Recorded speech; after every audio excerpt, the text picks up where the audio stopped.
Good evening, my darling batlings. I hope everyone's had a fantastic day. I know that my day was pretty good. Uneventful, but I'd rather take uneventful over horrible. And my tracking app just crashed. Let me fix that. I was also gonna say, do you also have your trophy from the other night? Ask JKR, do I have my trophy from the other night? You know what? Let me get you a lamp. Let me get you a trophy. Get you a trophy.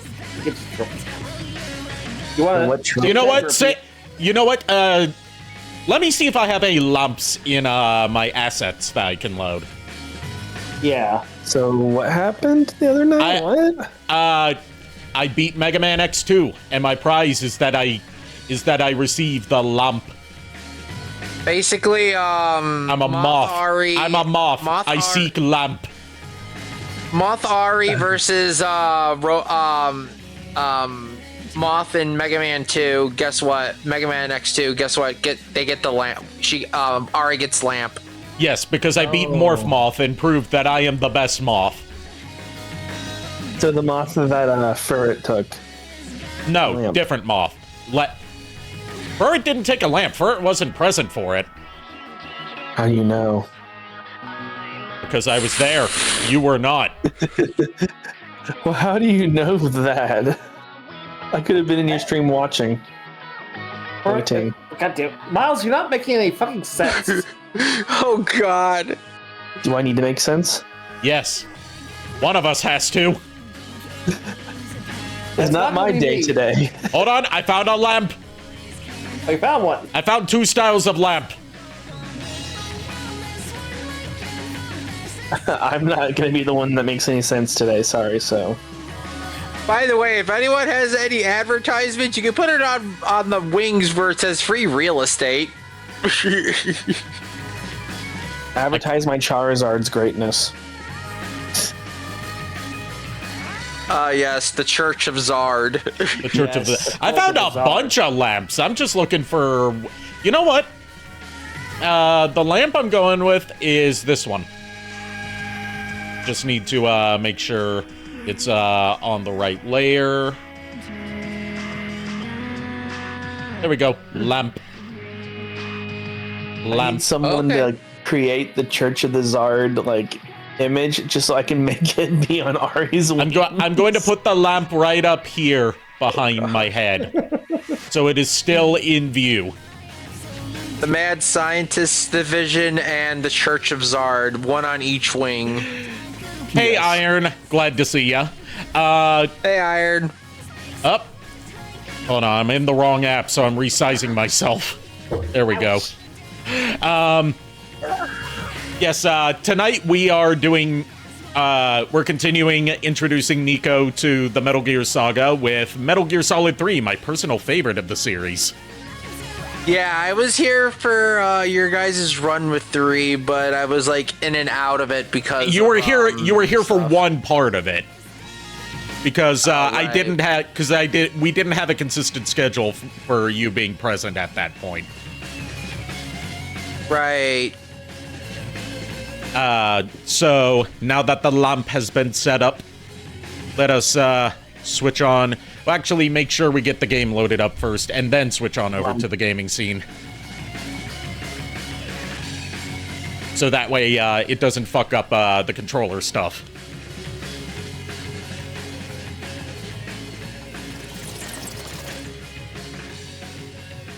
And if you want to know what song was playing, that was Philistine from the No More Heroes 2 soundtrack. Sung by Tara Strong. Oh. Because it's the theme for the character she voices in that game, Margaret Moonlight.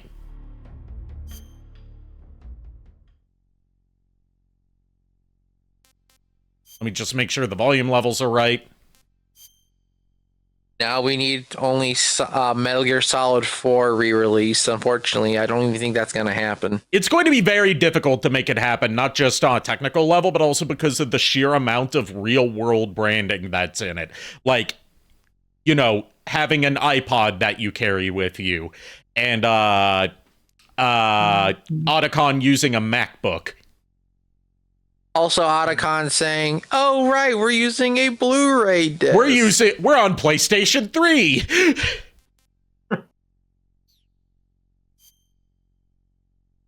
You know what? I think I'll turn the volume up just one tick. It's hard to tell how loud it's going to be in cutscenes without, being in a cutscene. Yeah. All right. When we start a new game, it asks us one of the most important questions. What's your favorite Metal Gear Solid game? Out of the first three. Asking? I'm asking, you know what? I'll ask Niko, because it doesn't, affect the game too much. It just determines what special starting equipment you have. Metal Gear Solid 1. Okay. If you choose Metal Gear Solid 1, I think, you start with a certain camo in your inventory. If you start with Metal Gear Solid 3, you start with a different camo in your inventory, and if you start with Metal Gear Solid 2, you get a special intro involving a fake out of making you think you're playing as Raiden again.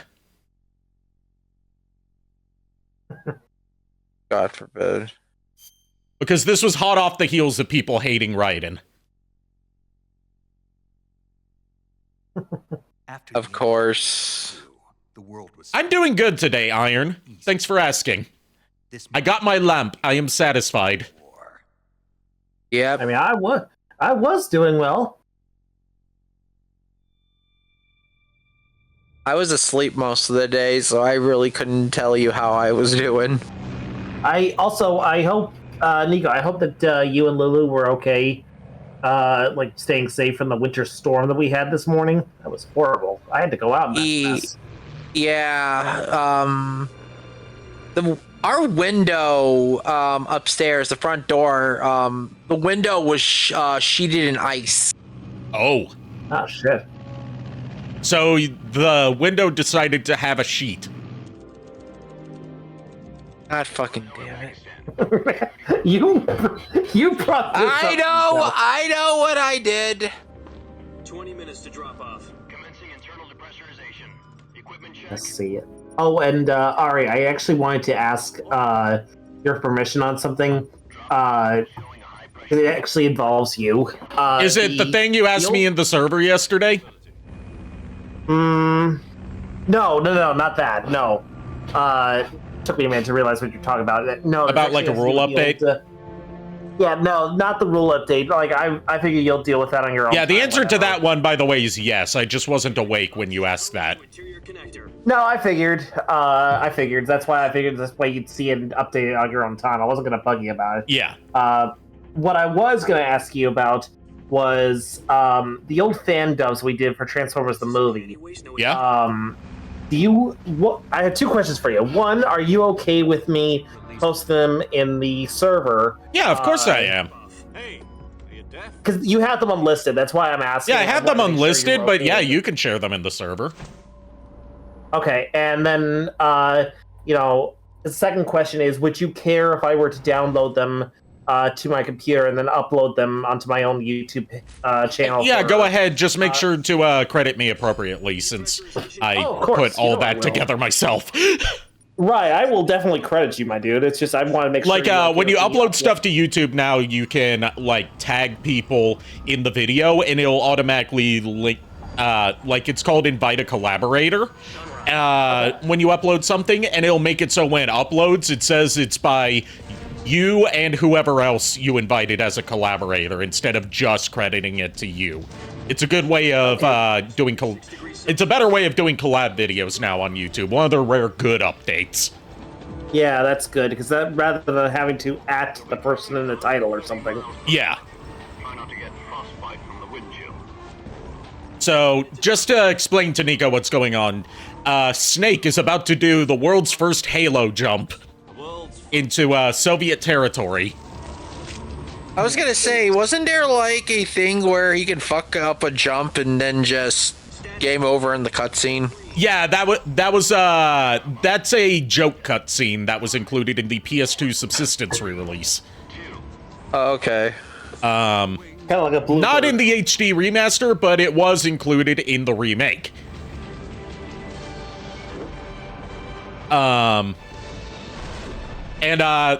you know, the game doesn't tell you right at the beginning that you're playing as the man who would become Big Boss, but you do get a hint just by his choice of tobacco, which is, you know, Solid Snake famously loves him some cigarettes. This guy's smoking cigars. Makes sense. Also right there, his name being Jack instead of David. Virtual mission? No, the virtuous mission. The future of our Fox unit depends on it. If it succeeds, we'll be officially organized into a unit. Virtuous mission? Sounds like some kind of initiation ritual. You know, don't get cocky. This isn't a training op. Right. So what exactly is this wonderful mission?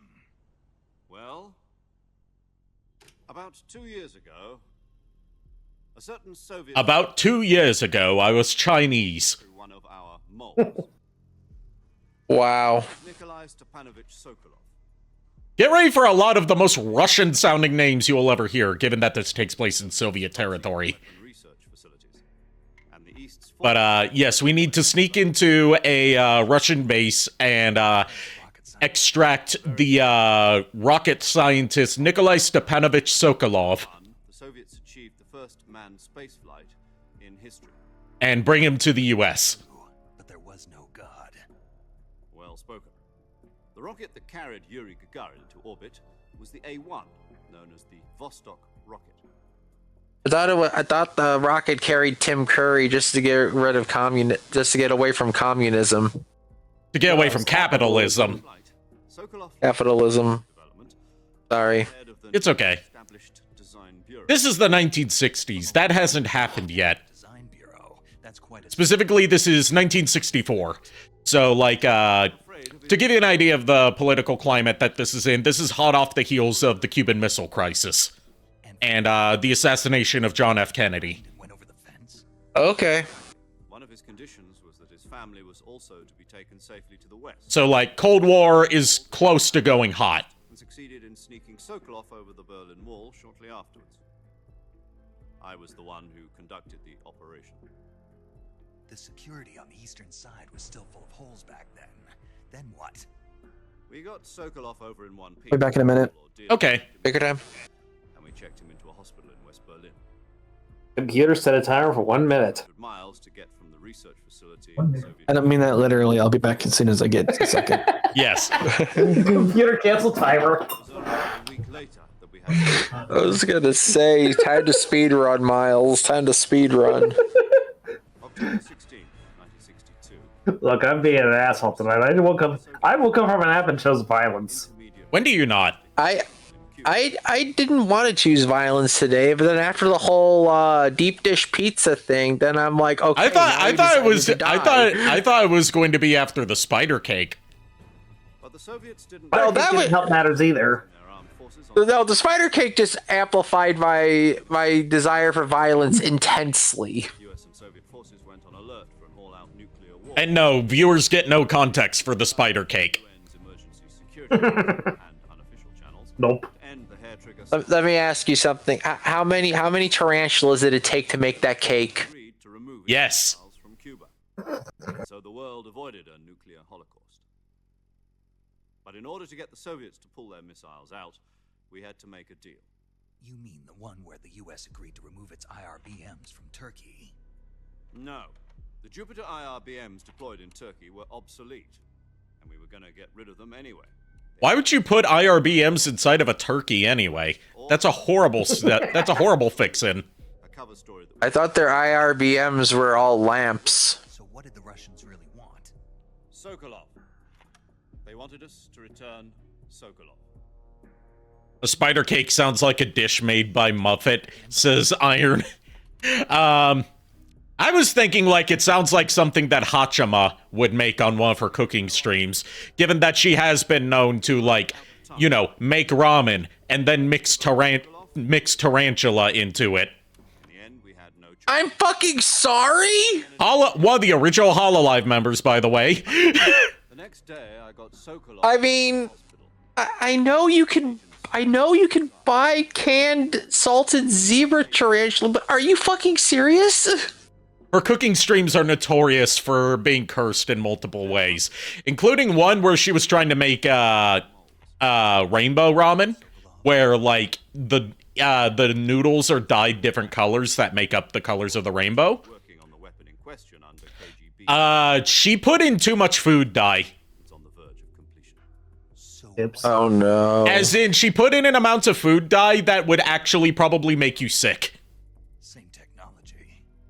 Oh god. Guess you're right. And she was making the noodles by hand, and the noodles came out looking all mangled, and she ended up mixing all of the colors together into a brown We're talking about a secret weapon. instead of, you know, dyeing them separately. A rainbow. Is Sokolov Oops. facility? No, according to our entire.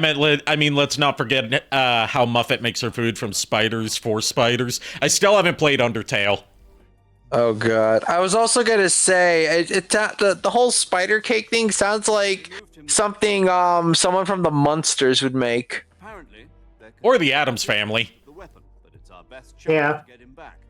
This mission would never. Look, the Munsters would make a cake out of spiders. The Addams Family would make a cake in the shape of a spider. have known that too when he contacted us. And Honestly, And Bla- go ahead.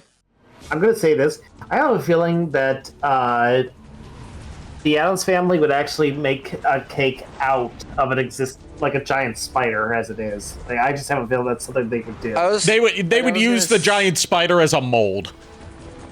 Yeah. Look, if the Three Stooges tried to make a spider out of a cake, it wouldn't even get that far. It would be on the floor, and then somebody would shoot 6 holes in the divot. Listen up, First person view. Whoa! Soviet mountains. Ensure the safety of Sokolov and bring him back to the west. You're welcome, JKR. And the cake would also explode when they cut it. If we don't get Yeah. Yeah, there's that. Thus it would explode into mini spiders. the clock is ticking. Too much gas. Sounds about right. Once we've I think I have enough I could probably gift you Undertale. I already have Undertale, I just haven't played it. I have it on PC and on Switch. I just haven't played it yet. the process takes. I've done the pacifist run and the genocide run, and I'm just like, We'll latch onto the balloon. eh. The Fulton surfaced area. Y'all need Hightail. Familiar with the theory. Take it easy. It's been combat proven. What I need to do is save my money so I can pay off my model artist once they're done with my new Maxine model, which is almost done. They're just making, you know, aside from figuring, like right now they're figuring out how the outfit should look, and I actually had them do a couple revisions to make sure it stays within Twitch TOS. Like one of them is, you know, covering up some of the hips more because Twitch is real anal about hip exposure on VTubers in particular. And they also pointed out that like the neckline was so plunging that might get in trouble for showing too much cleavage. So I'm having them add like a transparent mesh underneath that acts as like a sort of makeshift undershirt or bra. So it's not like showing the inner cleavage too much. Yeah. Oh, I forgot to tell you guys. What? I got my ancestry back. Yeah? Oh. Okay. And obviously it's not going to dox me if I tell you guys what apparently I am. Okay. So I have about almost 50% southeastern England and northwestern Europe. Yeah, that's expected. 13% northeast England. Okay. I am 19% northwest England and northern Wales. So a lot of the UK. Yeah. I have 6% Scotland, Scotland! 5% Wales again, 3% Ireland, 2% again Scotland and Ireland. I have 2% Netherlands, and 1% Native Indigenous American. Oh, cool. Meanwhile, I'm literally 99.9% Northwestern European. And the 0.1% is broadly Northwestern European because there was so much conquering and stuff that went on during that time that they can't determine which part of Northwestern Europe it's from. Well, The one thing I also found out that was really hilarious for me. So Ari, you know that my well, we talked about it on the stream before, but everyone knows I'm adopted. Yeah. So my birth parents were from Kentucky, right? Yeah. You know what's kind of funny? What? My ancestors in the U.S. were from Kentucky Oh, cool. and Tennessee. So does that make you? So does that make you naturally gifted at making fried chicken? Apparently, I should go open a Kentucky Fried Chicken right now I don't know if I'd ever order one. and get some Texan barbecue in it too. No, that's not real barbecue. That's not real barbecue. That's No, we just need North cooking on a grill. Carolina. North Carolina We need barbecue is North a real Carolina barbecue. barbecue. I'll be Tom. Call me Major Tom. We'll reinvent it. We'll call it Kentucky barbecue. So here's our code names for the mission. Our commanding officer is Major Tom, and This kind of Naked Snake is obviously Naked Snake. In other words, weapons and equipment. Speaking of Naked Snake, I need to get you that pop. Yes, you have for like a year now. Just as your name. Well, I'm gonna get you the other one. Great. Now I see why you asked me if I like snakes. Big I Boss. suppose calling Yes. me a snake was your idea of a joke. Naked Snake is Big Boss. There's a good reason for I that. know, funny it's thing- Big Boss. The funny thing is, Getting back to the subject. a couple of my friends from my other group, You've been when I had my left eye removed, they gave me the nickname Big Boss because apparently I look like Big Boss with an eye patch, and I'm like, wow. Back. Wait, other group? Are you cheating on Ari's group? This was in the past. I know. I'm thinking stupid jokes. I'm sorry. Go back. I'm still friends with two of them. No problem. But no, they gave me Stuck on a branch. they started calling me Big Boss afterwards, and I'm like, what? Like, you're wearing an eye patch now. Covered in ivy and You look like you've been through a war. So guess what, Big Boss? And I'm like, okay, I guess I'm Big Boss now. violating Soviet airspace. And then And they now- decided to make it into Big Boss Belmont, and I'm like, no. And now you're the Mad Dog. Give you a call if I need to talk to you. God fucking damn it. Talk to me. Use the send function. What? I thought you would like being Majima. Backpack. Oh right, yeah, I forgot about that. I mean, Just so you Lulu. know- I mean, Lulu likes me to cosplay Majima just because I could do the voice. Kiryu-chan! Kiryu-chan. Fun fact, speaking of Majima and Majima voices, apparently Mark Hamill does not remember voicing Majima.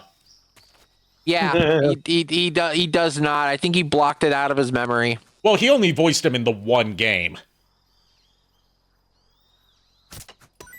It was still pretty funny. Yeah, he did a great job from what I've heard of his Majima.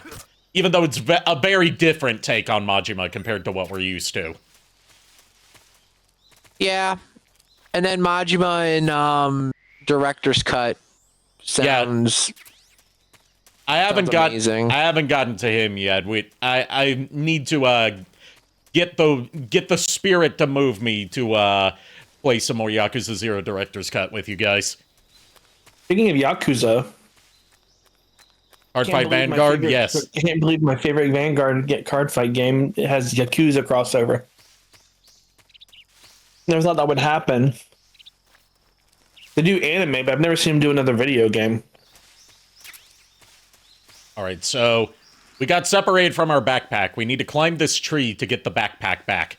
Backpack, bat. To quote Henya. Okay, and yeah.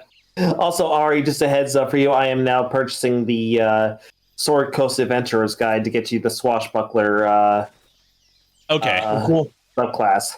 In other words, send me Ari's gonna update the Google Doc to reflect how much I owe you now. To equip a weapon You got it. I will. Because do I that. sent you 50. out of your backpack. I was Right. going to say Ari now officially has the class that literally says, "Hey, fuck you, DM. You're no longer allowed to have fun."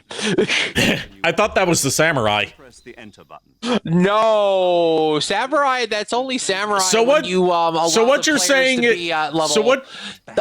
So what you're saying is I should dual class as samurai and swashbuckler. Mission. Samurai only gets fucking broken when you hit like level 17. If your So stamina, what you're saying is I should dual class as samurai and swashbuckler. you won't be able to shoot Do accurately, it. for example, and your wound Do it. will heal as smoothly. I mean, are you gonna really rework your whole fucking build? No. I didn't say for this character. You can use either your Oh. gun or your knife. Yeah, no, Swashbuckler is very, very. You keep saying squashbuckler. You know what? This is the name I'm gonna give it. It's called the cheese class. Durability reaches 0, then Not the squash. effect will be gone. It's Can you called make the cheese class because it can cheese every fucking fight. I'm sure you could find a way to make cheese out of squash. Any weapons and equipment beyond what you're carrying now, you'll have to find as you go. Cheesy squash. To find my own weapons and equipment? Whose crazy idea was But can you make squash out of cheese? Covert actions are standard Fox operating procedure. You can't Let's leave see. any traces of your presence. No weapons, equipment. Miles, it's time to Remind me, do science. silly waste. Remind me, Ari, did you pay me on Saturday or was it Friday you paid? It would have been Saturday because I wasn't here Friday. There aren't supposed Yeah, to be thank you for reminding me. I wanted to make sure I was putting the date correctly in. spark an international incident. You can't let anyone see you. Oh, Vanguard has another stream tomorrow at freaking 8 p.m. GMT. Ghost Snake in every sense of the word. Oh boy. 6 a.m. my time, our time, Ari. I think so. The US government will deny They're announcing the next set, and take care of myself, huh? they're doing some crazy stuff in the anime, which you guys should watch the anime. pill for that I have a lot of anime that I should watch. Stipulate that soldiers Yeah, I'm just too busy to really watch anime at the moment. Same. The TLDR though is it has that same idea of like How generous of you. taking like you know how a lot of those animes out there, or at least a few of them have this idea of like, hey, we're gonna take the whole story and just make it so that there's another world that overlaps it and like takes over everything and changes the supposed future. You mean that thing? No. Yeah. That's the one. See, Nico understands it. You remain So a false death for too long. basically, the Vanguard thing right now is like it's always, at least this season, it's always been about two sides fighting. You said this was a solo mission, right? For some sort of Count on anyone. wish of sorts. Correct. So what they've done in this one is they've grabbed the main characters, overwrote the reality, Support team ready to changed to what the ideal reality would be. So it's kind of like Persona 5 Royals hidden ending. So basically, from what I'm understanding with this is multiple different realities can converge into one single reality that it works for that world. Basically, yes. And then there's a group that's trying to change it back to the normal reality, and there's a group of people who have been manipulated by evil dragons. Guys, Paramedic. we're meeting our crew for this game. Tell me your real name. Are you going to tell me yours, Mr. Not all. It does not have Olive. Not good enough. Well, paramedic's awesome. And they call you Jack for short. You're a regular captain. She's a Godzilla fan. You know she's good. On the battlefield. After a week, no one has I will accept it. It's not Olive, but I will accept it. Jane Doe. Very funny. I wasn't joking, but I'll tell you my name only if you manage to make it back alive. My frequency is 145.73. She's going to be not only our food guide, but also our mission data person to save our game. Frequency 140. Yeah, I remember this game now. So save I would hope you do. my mission data. I've seen you play it so many It times. also records the state of your health. Okay. So Ari, just a quick question. Sorry, I know I probably should wait till later, but I'm on it now. Do you want me to change your subclass from thief to swashbuckler on D&D Beyond? Yes. Or do you want to wait till you level? Okay. DCI's authorization in the first place. Want to make sure I put that in there. For So you. we're about to meet the boss. Boss is? She also helped me. Boss. Not the boss. Anything but the boss. The boss is an Yeah, important figure in this boss. whole How series. many years has it been? Yeah. The boss. That's right. It's me. Talk to me. Let me hear your voice. It's been 5 years, 72 days, and 18 hours. Dang, he knows the exact amount. Wait. You can tell just by the sound of my voice. Of course I can. I know all. You actually can tell someone's weight by the timbre of their Yeah. voice. What's the Yeah, That's the crazy that's part. technically true, yeah. Yeah, gaining weight actually makes your voice deeper a bit. Really? Give me anymore. Yeah. Yeah. But there were still so many things I wanted you to teach me. Hold on. That's why I can't. Getting called by my know work. about fighting techniques. I taught you all I could. The rest you needed to learn on your own. Techniques, sure. But what about how to be a soldier? How to think like a soldier? I can't teach you that. A soldier needs to be strong in spirit, body, and technique. And the only thing you can learn from someone else is technique. In fact, technique doesn't even matter. What's most So, important is Chad. spirit. Spirit and body are like two sides of a single coin. JKR. The same thing. Yes. Teach you how to think. You do That was, realize you've turned sorry about Ari that. into That a was- monster. That was my housemate asking if he could use my phone because there's a Verizon outage right now, nationwide. Yeah, right. And I was like, I hate to tell you, I have Verizon as well. And Ah, tried to- shit. Oh, it wouldn't help. they change I have AT&T. Heck yeah. So can he use your phone? Mobile. Okay, I'll hydrate. I have AT&T as well. to do with you. I already told you, Jack. We have the superior phone service. Hi, Lulu. T-Mobile's. Hey, Lulu. Hey, honey. It's not his You gotta be hydrating, Ari? I did. looking for a reason to Okay. fight. Want to make sure. Hey, Lulu. Congratulations. Ari has now became completely busted. So Lulu's in call now. Hi, Lulu. That's double. Lamp. He's a career soldier. Hey, You see the Lulu. lamp. Men have no place in his mission. Lamp. He has no You see the Ari lamp has behind his- me. Ari has his trophy. Follow the orders you're given. Lamp. That's what being Lamp. a soldier is. Also, Lulu, I hope you didn't have to go out in the mess that we had this morning. It's not the same thing. No, I didn't. I go tomorrow. Is going to bother you. Yeah, because I had to go to class in the mess that we were in. Another man. Oh my god, it was not fun. There's a saying in the Orient. Yeah. Loyalty to Neat. the end. Do you know what it means? Being You cut out, Lulu. It means devoting yourself to your country. Thank you. I follow Nico, the president and the top Food, brass. please. I'm ready to die for them if necessary. The president and the top brass. So this is where I exist. So this is where I exist in this relationship. Your place. All right, fine. I will get you your food, but you have to be here in my stead. The times. People's values change over time. I'll save the fun. Forbid. I'll save the fun fact about the boss for when Nico gets back. An enemy in absolute. The boss is female. The No, enemy's well, duh. obviously you can tell she's female. I was going to say about her voice actress. As long as Oh, you're talking about that fun fact. No point Yeah. in believing in You know what? I'll say it just to give you something to think about while you're going to get food. Okay? Supposed to think. What? Does the boss's voice sound familiar to you at all? is the mission, Jack. All right, but do me a favor. What is it? Sort of. That's Pearl from SpongeBob. All right. Your code name is Snake. It suits you well. That's right. I always knew Mr. Krabs' daughter would become military. Anyway, be right back. Heroes that brought the war to an end and saved the world. As long as That's one of my favorite fun facts in Metal Gear voice acting. Other than the one we learned about Eva, finally. Oh, and one Yeah. more thing, boss. We finally know who voiced Eva, but I'll save that for when Eva shows up. Same here. Right? After all, Oh, yeah, I remember Eva. neither of us will make it out alive. I would hope you do. Eva's iconic. We're always best at urban Who doesn't remember Eva? buildings. But this is the jungle. Survival is going to be Welcome to the jungle. Oh, yes, just use a little bit out of it. Thank you, love. CQC. Close quarters Don't bring me a fork, I'll use a plastic fork. Thank you. past few years.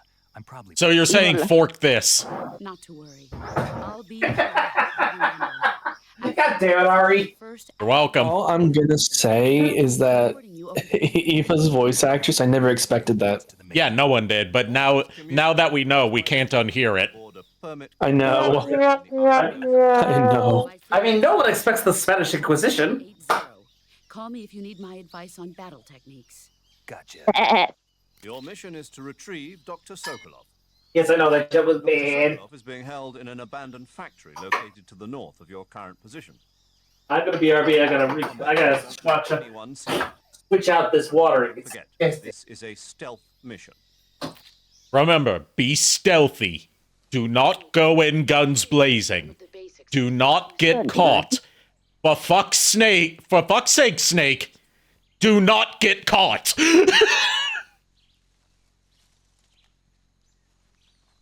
Too bad he's leaving it in my hands. Commencing virtuous mission now. God, Big Boss is such daddy material. Given that he's a literal, technically a father. Or technically becomes one thanks to the magic of cloning. Yay. Yes, to get Lulu up to speed on where in Metal Gear lore this falls, we are playing, this is the origin story of Big Boss, the legendary soldier that Solid Snake and the other snakes were cloned from. No.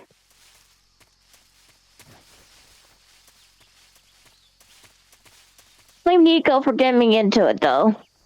And I've been getting Niko into it.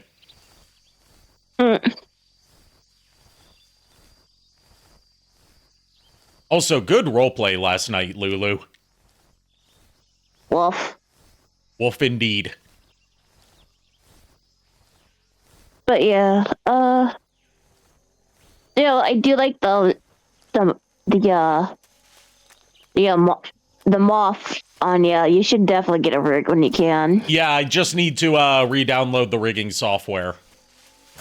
And probably set up a new account with it so I can use the free trial, since I'm only going to be rigging this.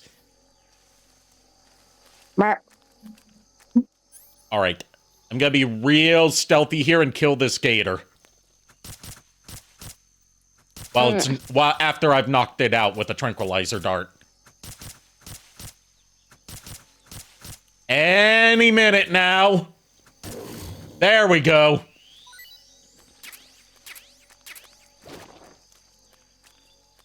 And there's some birds, and there's a hornet's nest up there. Is there bees with the birds? Hornets, not bees, but yes. Close enough.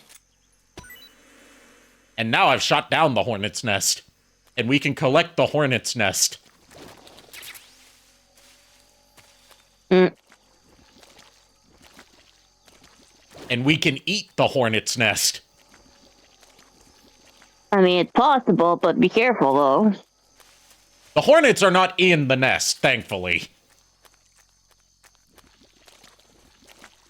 Like, you know what? Let's call paramedic and have her, tell us about some of the food we've caught.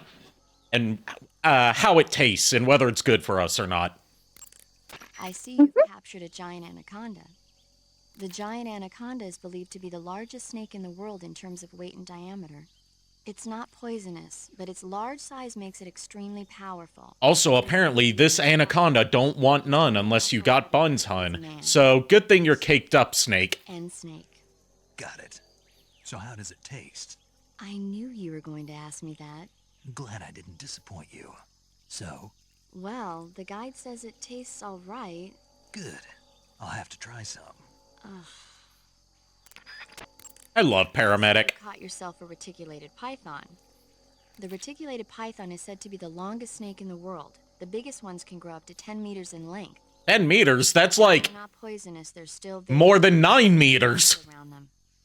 They have a highly ferocious temperament, and they can swallow whole, even large animals like deer and pigs. Their most distinguishing feature is the mesh pattern of their scales. This pattern acts as a highly effective natural camouflage. If you think there might be a reticulated python about, pay close attention to your surroundings. Otherwise, you could get bitten before you even know it's there. So what you're saying is I should not taunt the danger noodle. Captured alive by using the tranquilizer gun. I'll bet if you capture one and throw it at an enemy, it'll give him a good scare. Right. But how do they taste? Huh? Do they taste good? You're actually going to eat one. Why else would I be asking? Cannibal. What was that? Nothing. Let's see what the guide says. Ah, you're in luck. It says they taste pretty good. Would you eat a snake if it was offered to you? If it's for survival, yes, but if it was optional, no. Yeah, if it's for survival. Not like, you know, snake is on the menu in this restaurant. No. I would not eat snake. The Indian gavial is a crocodile that originally lived in freshwater regions in India and Nepal. What about this crocodile? Crocodile's way out here. They're captive Again, same thing. here for research purposes, but escaped And, you know, they have lore reasons for why all these animals that are not native to the Soviet Union are in the Soviet Union. We're not in Russia. We're more so around Pakistan, for the record. Got it. So, how do they... Taste? Yes, I did look into that. You know what they always say. Tastes like chicken. Got it. So they taste like calamari. But be careful when capturing an Indian gavial. Normally they're cowardly creatures, but the ones in the forest there are belligerent. Apparently they attack humans. What do you mean? They weren't the direct subject of any serious research, but some think they may have become violent as a side effect of the atomic research that was conducted nearby. I see you've got yourself a Baltic hornet's nest. Baltic hornets are a variety of hornets that inhabit that area. The difference between them and other hornets is that they produce honey in their nests. Inside the nests are larvae, pupa, and adults. You can eat them all. Yum. In particular, the honey you find inside the nest is delicious and full of nutrients. I actually don't like honey all that much. I like it as a sweetener, but not like eating it on its own. Survival food.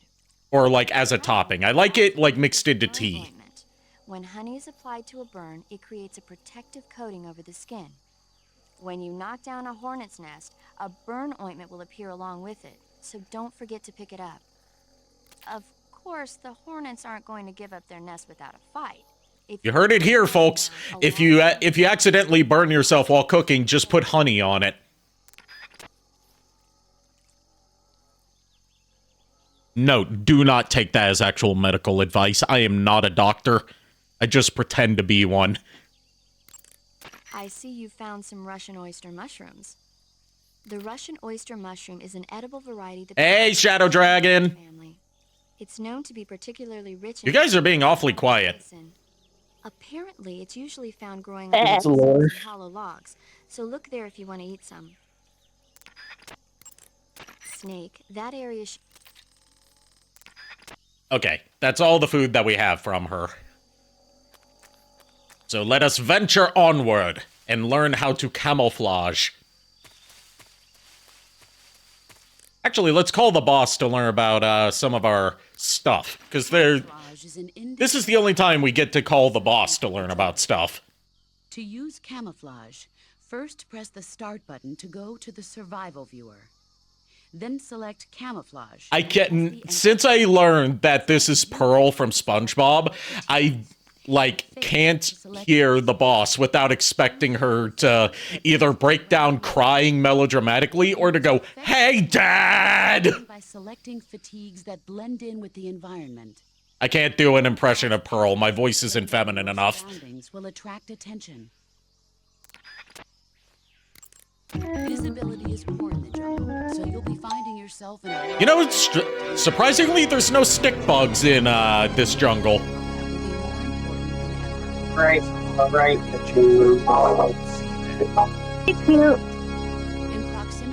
And I'm pretty sure this game actually does have THX sound, so it's fitting.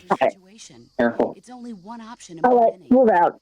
Rather than taking the time to draw, aim, and fire a gun, Thank you, love. I appreciate you. in hand-to-hand combat can sometimes be a faster and more reliable way of subduing him. Besides, in a sneaking mission like this one, it's too dangerous to go around. Nico's coming back. You'll end up Don't go around exposed, firing wildly like you're some sort of dark side Phil or something, Snake. I swear to God. You'll only have a split second to decide how to attack.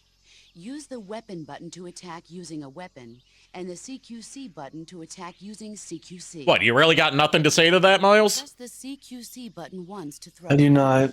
Pressing For it once. multiple times in succession will allow you to deliver. Why the fuck you guys talking about eating stick bugs? What the fuck? Because Snake will eat anything in this game, whether he should or not. The only thing he won't eat, because he's not allowed to, is dogs. To grab your opponent with your right hand. We'll eat a grenade, okay. He would. And throw him to the ground. This can be Like, Big Boss is this legendary... Go Big ahead. Boss is this legendary soldier, but he is dense as fuck. and can get your knife in the throat. Also, Lulu now has her pasta, Against his throat. and she is now fed. From this point, there are several things you can do. All right.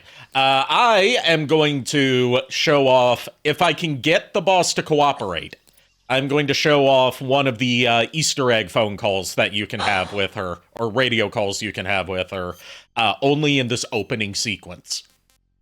If you equip the naked camo, which takes off your shirt, and also makes you more exposed to the elements and lowers your camo rating, and overall you should just never use this camo, and then you call her. You can only use... No, I don't want to know about CQC. Here we go. Snake, did you take off your uniform?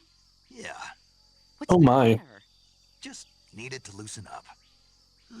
I know there's a naked option under uniform in the camouflage window that lets you take off your uniform. But without a uniform on, your camo index will remain low, and you'll burn through your stamina more quickly. So stop acting like a fool and put some camouflage on now. Did you hear me? It's like a parent. It's not yelling at a kid.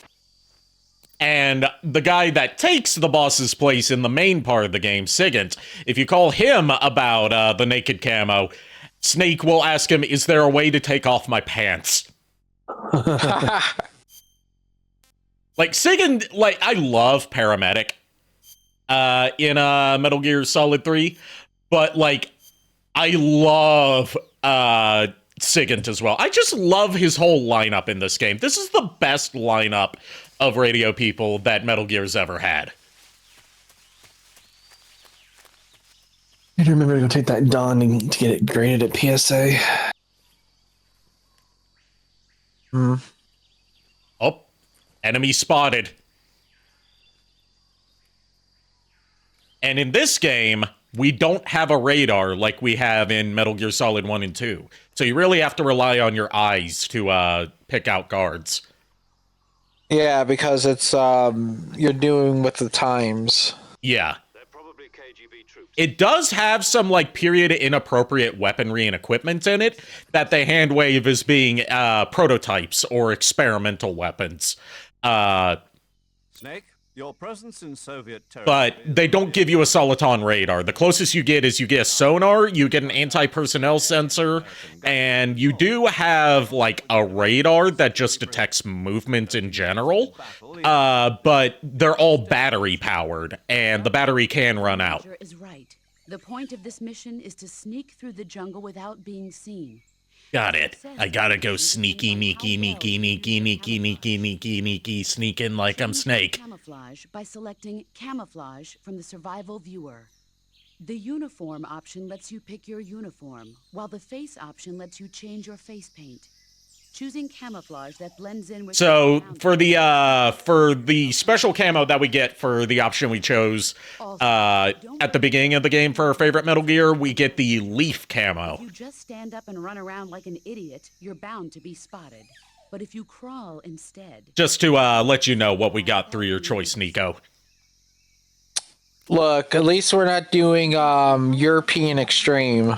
Yeah, I cannot do European Extreme. It's too difficult. Shows how well your current camouflage blends in. You have to play perfectly in order to beat European Extreme. The harder you are to spot. I'm pretty sure in the collection, it's an achievement to beat it. Yes, it is. With nature.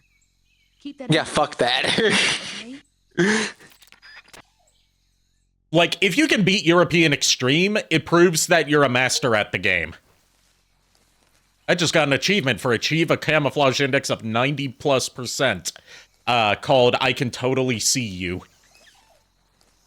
So yeah, the leaf camo is really especially useful in, you know, foresty areas. Yeah. And you can get the other optional camos that you start the game with based on your choice if you beat the game. And then do New Game Plus. And then you also get some extra camos that were originally DLC. Yeah, yes, you went through a lot of those camos, I think. Metal Gear Solid 3 is a early case of a console game having DLC in it. Not the earliest. That would probably be on the Dreamcast. But yeah, Metal Gear Solid 3 had DLC camos on PS2.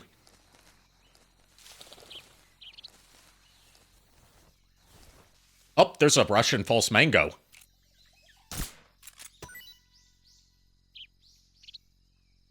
Did you just shot a bird?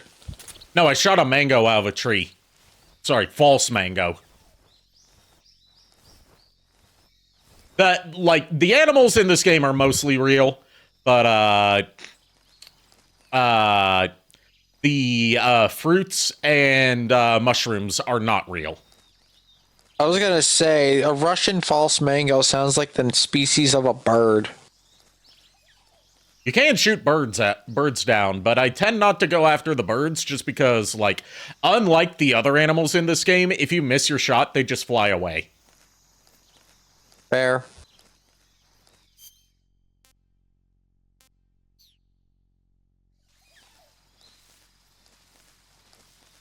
And there's a Ketoton over there. If you can use these Ketotons, which are these little frog mascots, that are hidden in certain areas. If you shoot them all, you get a bonus on New Game Plus, as well as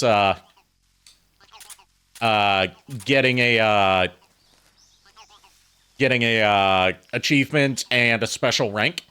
But they also can act as distractions because you shoot them, they make their keto noise, and that can attract or distract guards.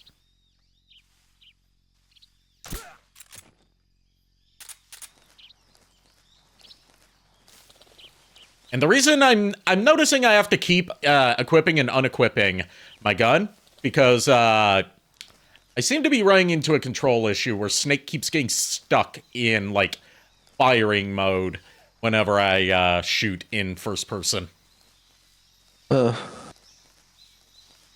Probably down to how the original PS2 release made a heavy use of the PS2 controller's pressure-sensitive buttons. And, probably a bit of fucky-wuckiness with translating that over to the PC, given that, most controllers nowadays don't have those buttons. Yeah. In fact, the last of the PlayStation consoles to even have pressure-sensitive base buttons was the PS3. Oh! I love this, like, shit-eating grin of his, where it's like, there's a guard down there. Oh, there's a hornet's nest above him. I know what I'm doing.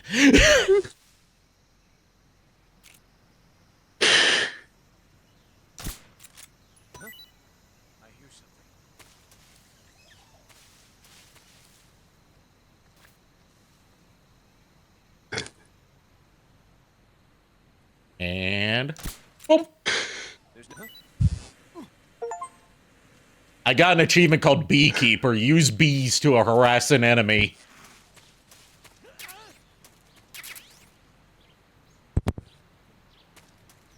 And now we have chased out all the guards using the power of bees! Oh, God. Dr. Bees! I still want them to make a death battle between Dr. Bees and the Pain.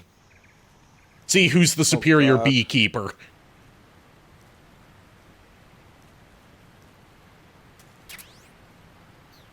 Alright, just got a new weapon, and we got some pentazamine. And this new weapon's not going to carry over into the main part of the game, because this tutorial section, just like the tanker chapter in Metal Gear Solid 2, has its own collectibles. But, okay. It's not as long as the tanker chapter. Alright, we've made it to the stronghold where Sokolov is being kept.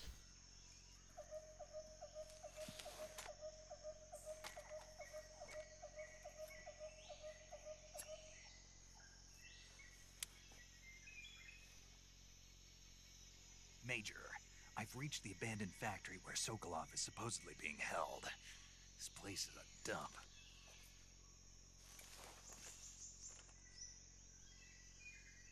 I can't see Sokolov from here. The security is pretty tight.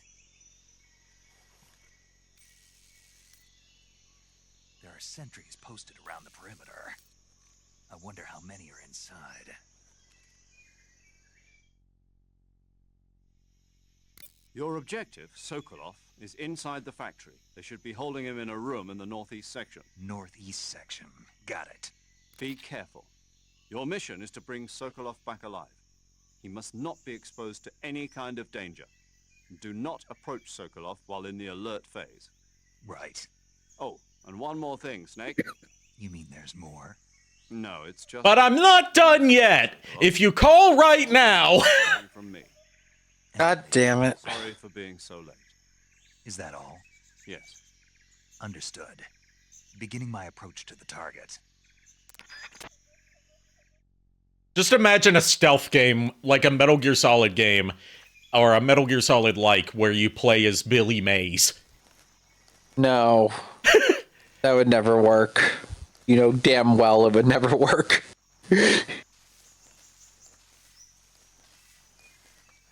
You wouldn't blend into the environment because he's wearing his blue OxyClean shirt. You'd also be saying, and that's not all. But I'm not done yet. If you call right now, you get a bullet to the face. Every time he just say, after he says, but I'm not done yet, he just gets alerted. He just alerts everybody.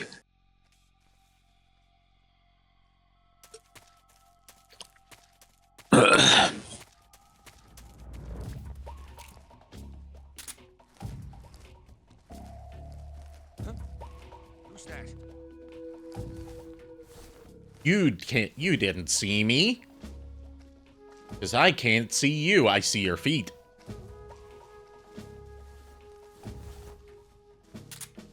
What if you pull what we call a pro gamer move, stabs foot with combat knife? I mean, that's basically what I did with the gator that I caught. And by caught, I mean, knocked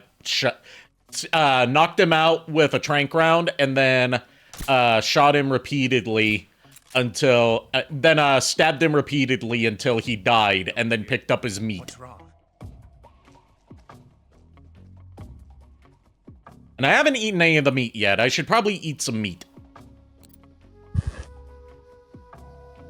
That way my stamina doesn't go down. And I'll be right back after having Snake eat this food, because I noticed my finger's bleeding. Oh, Okay. no. Be careful. What should I eat first? Should I have the giant anaconda? Should I have the calorie mate? Should I have the Russian oyster mushroom? The reticulated python, the Indian gavial, which is a kind of crocodile, the hornet's nest, the golova, it was not a Russian false mango, the yabloko maloko. Yeah, those are the options.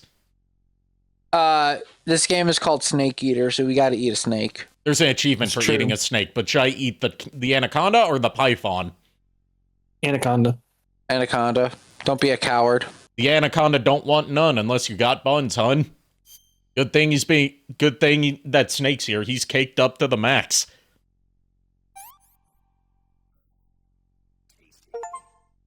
We got a Snake Eater achievement. Snake Eater. Eat a snake of any type. Anyways, I'll be right back. Grabbing a Band-Aid real quick. Okay.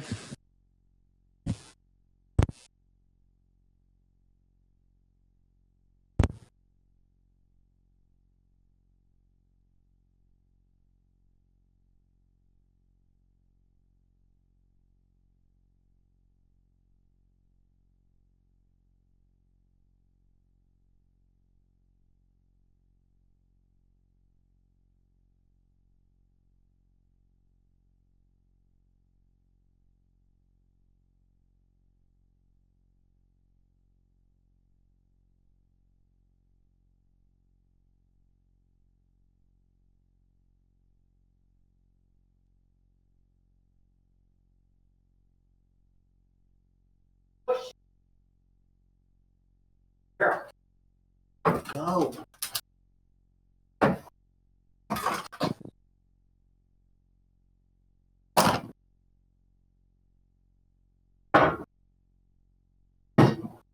Girl. Would you like to play a game?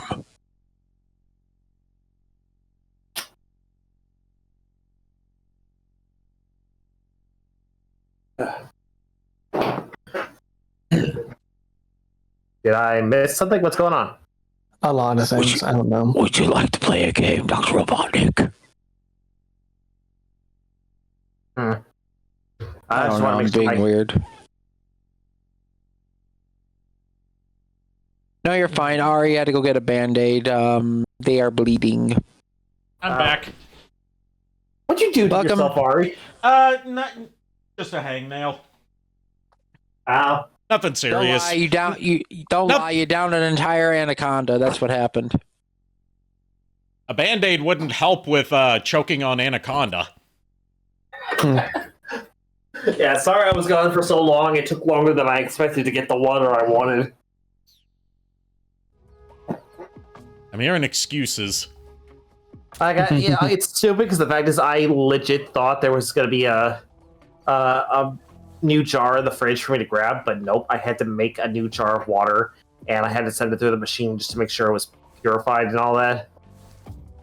Like, take out all the metals and shit that's apparently in Chicago tap water. Who's that?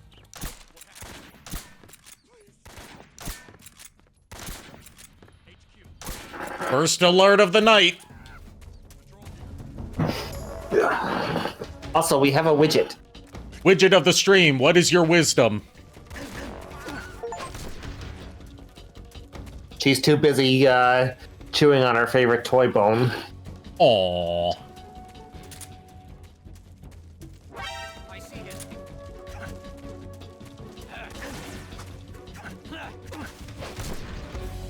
All shall fall before the might of the CQC slam. You know what they say, come on and slam, and welcome to Islam. That is what they say, right? I don't think so. Certainly hope not, but okay. Damn, Rebel Taxi lied to me. You know what they say, Ari? Never trust everything you read on the internet. Yeah, famous quote by Abraham Lincoln. Why did you read? Why are you believing things on the internet? You know the internet lies. Because here's truth. because the PSA at the episode of Bowstar and the Champions of Galastrom that I watched Nice, said, of and I course. quote, "If it's written down, it must be true." I'm disappointed. Anyway, we found Sokolov, and he's burning some documents.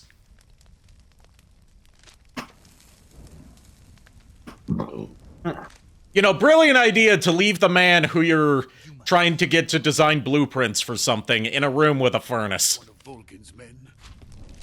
Unattended. With the dog, Yeah, right. with the blueprints. I'm a CIA agent.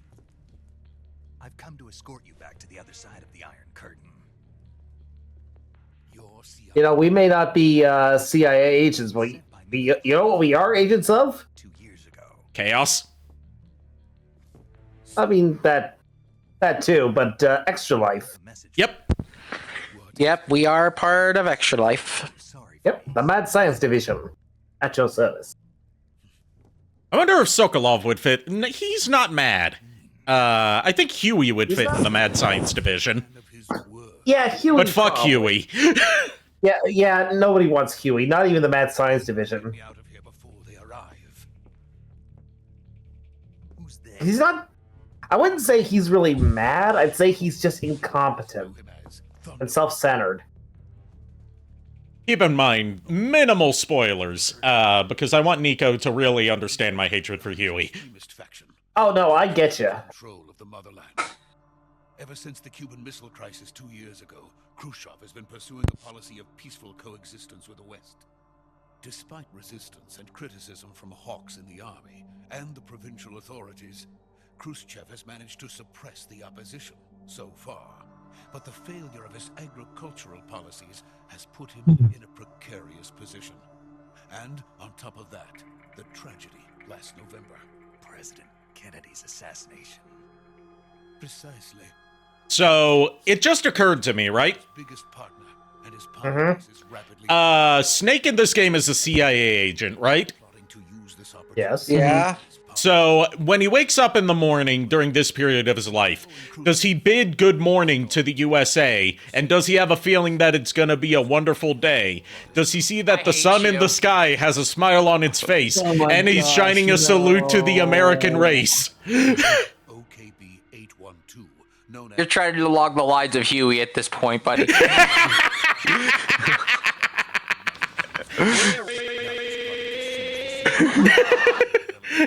and use it as leverage.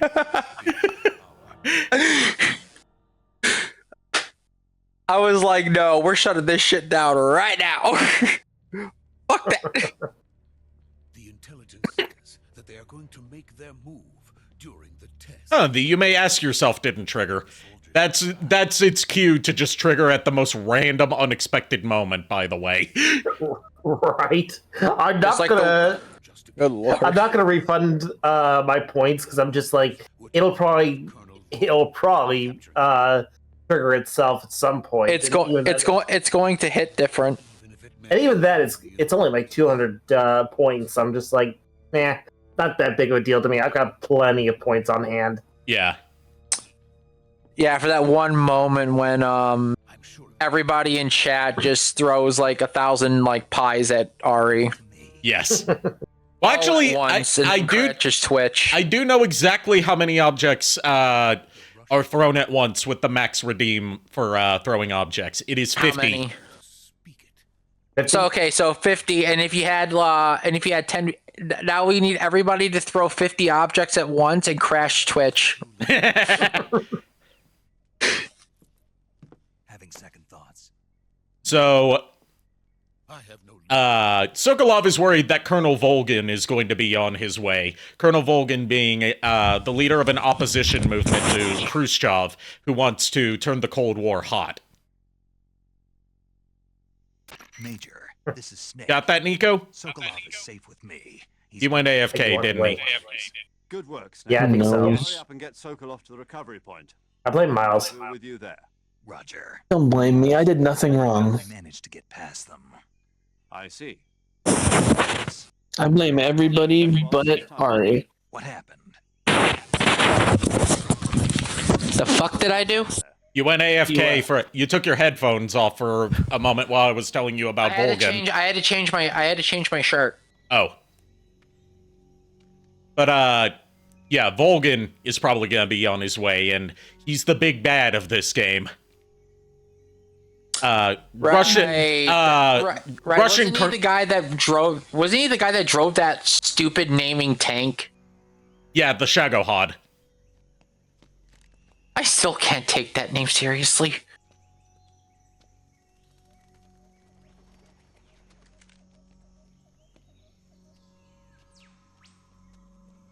But, he's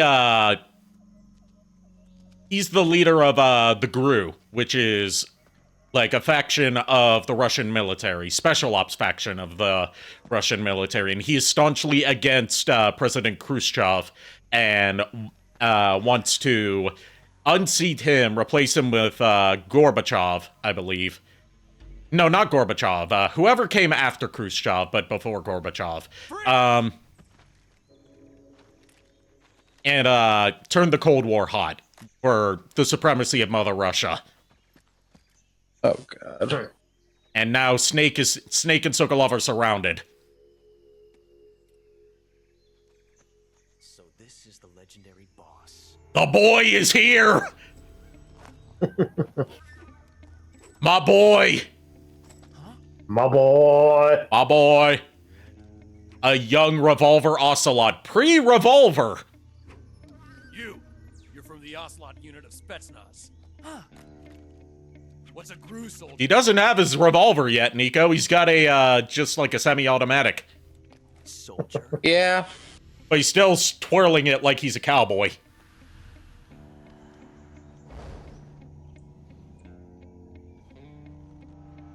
So I've had this like kind of regret for our country recently. Yeah?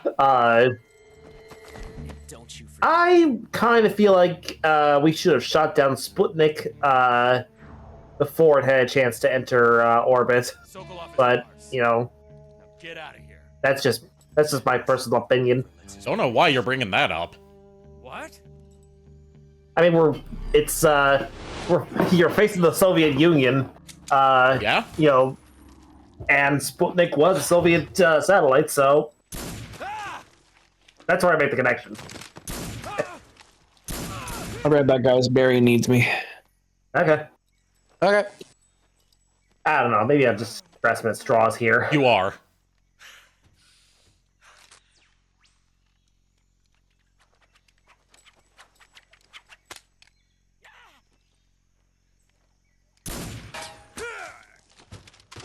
Nice ricochet, Ocelot.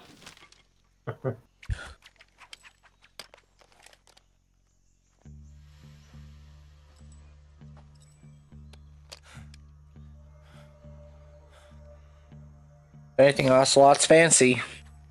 Yep. But he's also very unskilled at this point. Like, Snake's about to point out every flaw in his, technique. Can't say it feels good to kill a comrade, even if it is for the group. Ocelot shot first, apparently. Yes, he did. Sokolov, take cover.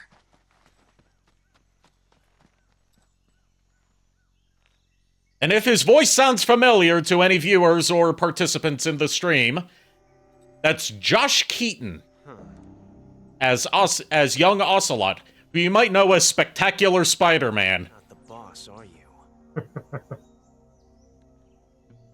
Or Jack from PlayStation All-Stars Battle Royale. As in Jack and Daxter Jack. Sir Piddles, is that you? This is what I want, like, Sir Piddle summoning his crew for a sneak attack to sound like. Just go, wow! Oh, God. What is that stand? An army of 50-plus cats just show up to the battlefield, not even give it a crap.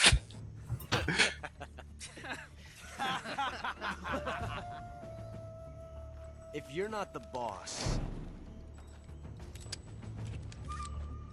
then die. Oh, his gun jammed. Good job.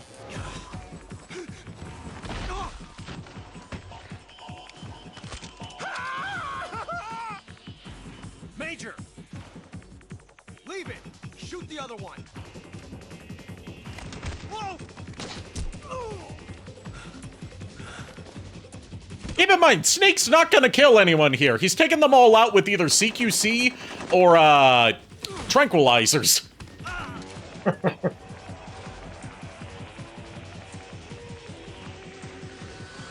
That's just how good he is. That's how much of a boss he is.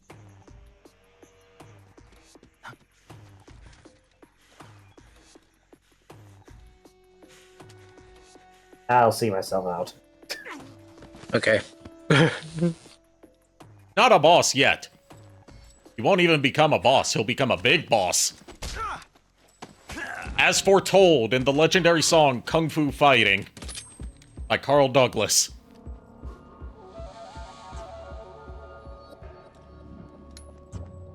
That single bullet that jammed his gun is going to be like his security blanket.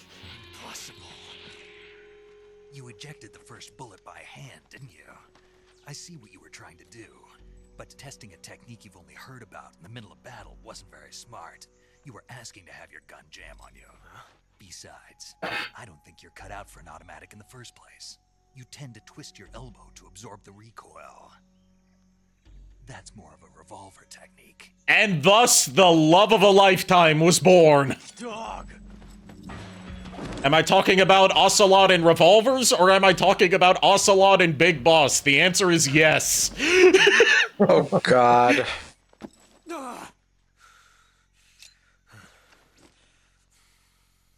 But that was some fancy shooting.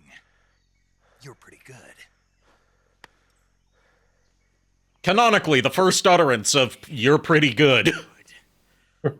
Idea to add to that should the campaign get animated, it's various different cats across media summoned through in the background. Oh god, from Garfield to Bubsy to From Garfield to Bubsy to Cat Dog. Oh god.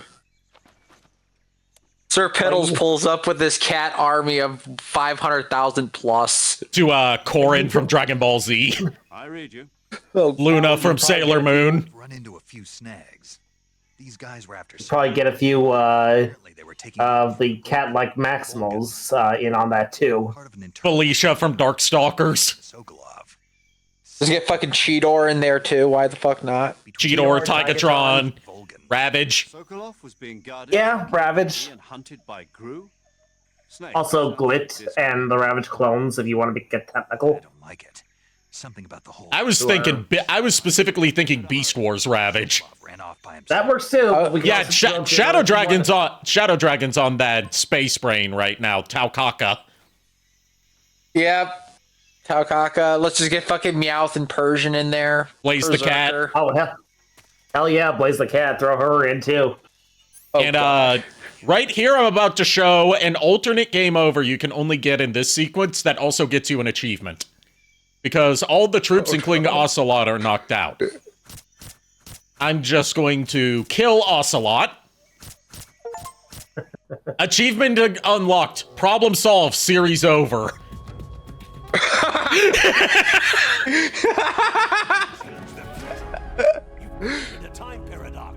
Thank you, Grandpa Max. I have created a time paradox by killing Ocelot. You want to know something? You know what? Fuck the time paradox. I just saved us all a fucking headache.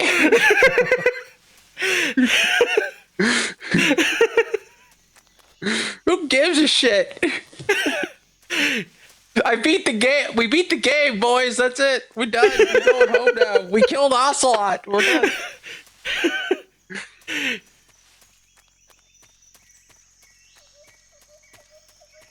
Oh god, I don't want Ferret knowing about the whole every cat from every universe army thing, because if that happens, then the cat. The people. Oh god, people are going to lobby for this. You know this, right? We just need to find an animator. Oh god, all of them just show up to fight death or whatever. I think Sheba does animations as well. Yes. Or at least is practicing it. You know, I also think that Cherry Fairy also does. Please don't make this a thing. God forbid, please. The more you protest it, the more we want it. Yep. Oh god. God damn it! Now I can see Big the Cat just being a fucking either a totem barbarian or a divination wizard. There it is, the Shagohod, the treading behemoth. I still can't take that name seriously. It gets even worse when you find out treading behemoth is a more flowery translation of what Shagohod actually means. You want to know what it actually directly translates to? What? Stepwalker. No, this is only the end of Phase 1. It won't be truly finished until we complete Phase 2. Phase 2. The weapon's true form. If it is completed and the Colonel gets his hands on it, it will mean... Yeah, the Shagohod's not only a stupid name, as we find out, it's a stupid weapon. There's a reason that they never went back to the Shagohod for ideas and went with the Metal Gear instead. I had no choice but to cooperate. I didn't want to die. I wanted to see my wife and child again. Should we include that cat from Sword Art Online Abridged in that animation? Yes! Oh god. Don Fluffles. He is the inspiration. He could be like the old mentor of the group. God damn it, yes. God damn it! Now, the more I hear about this, the more I just want to do a damn cat-only campaign. I don't know why. Just God forbid. Call it the Pussy Posse. Oh god. Salem the cat, yes. Oh god, yes. We take Madagascar. If it worked in Risk, it'll work for us. Oh god.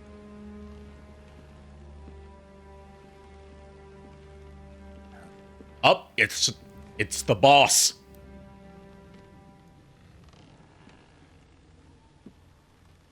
Boss, you're supposed to be on a nuclear sub out in the ocean.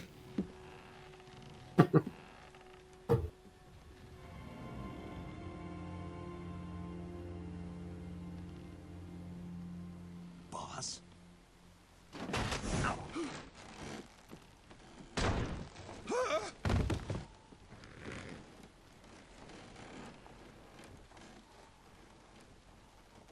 Good work, Jack. What are you doing here? Sokolov comes with me.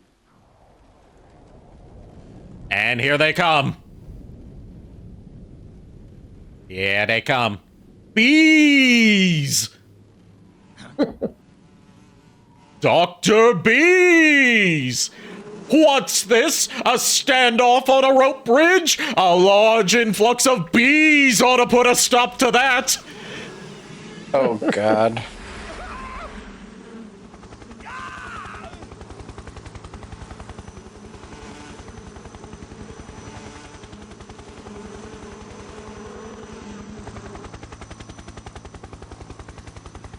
Also, apologies in advance if you hear me, like, stumbling over my words from, like, accidentally biting my tongue, as I tend to do on stream. I finally found out why that is. Why? I have macroglossia. Oh. My friends. It's not a serious condition, it's just a term for when your tongue is just too big for your mouth. We will fight with you once more. Welcome back, boss. I did not need that sound accompanying his eyes bulging out. Oh god. I'm gonna use the bathroom real quick. I'll be right back. Okay. Okay. It's raining. Bees, my god. Yes. A quote from everyone's favorite superhero, Batman. John Batman.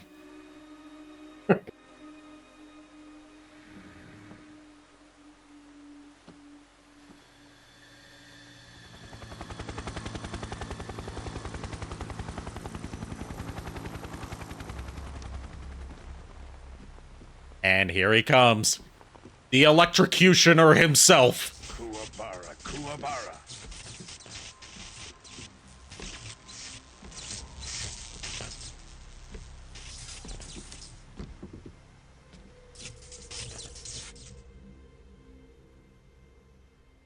Ah, what a joyful scene.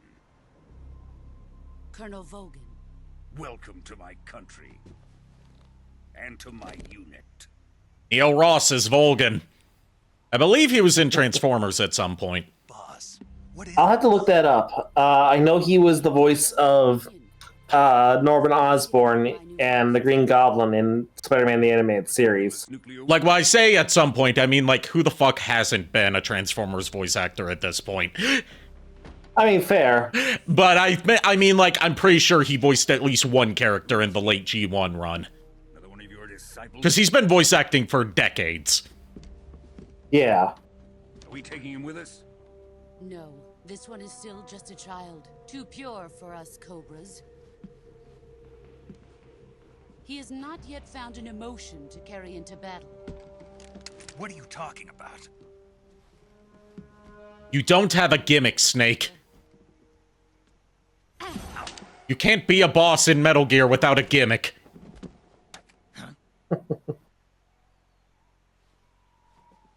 I feel like you dismantling my gun in front of me is some sort of visual metaphor for you emasculating me right now. Oh, God, that was brutal. No, that was the boss. He's seen my face. We can't let him live.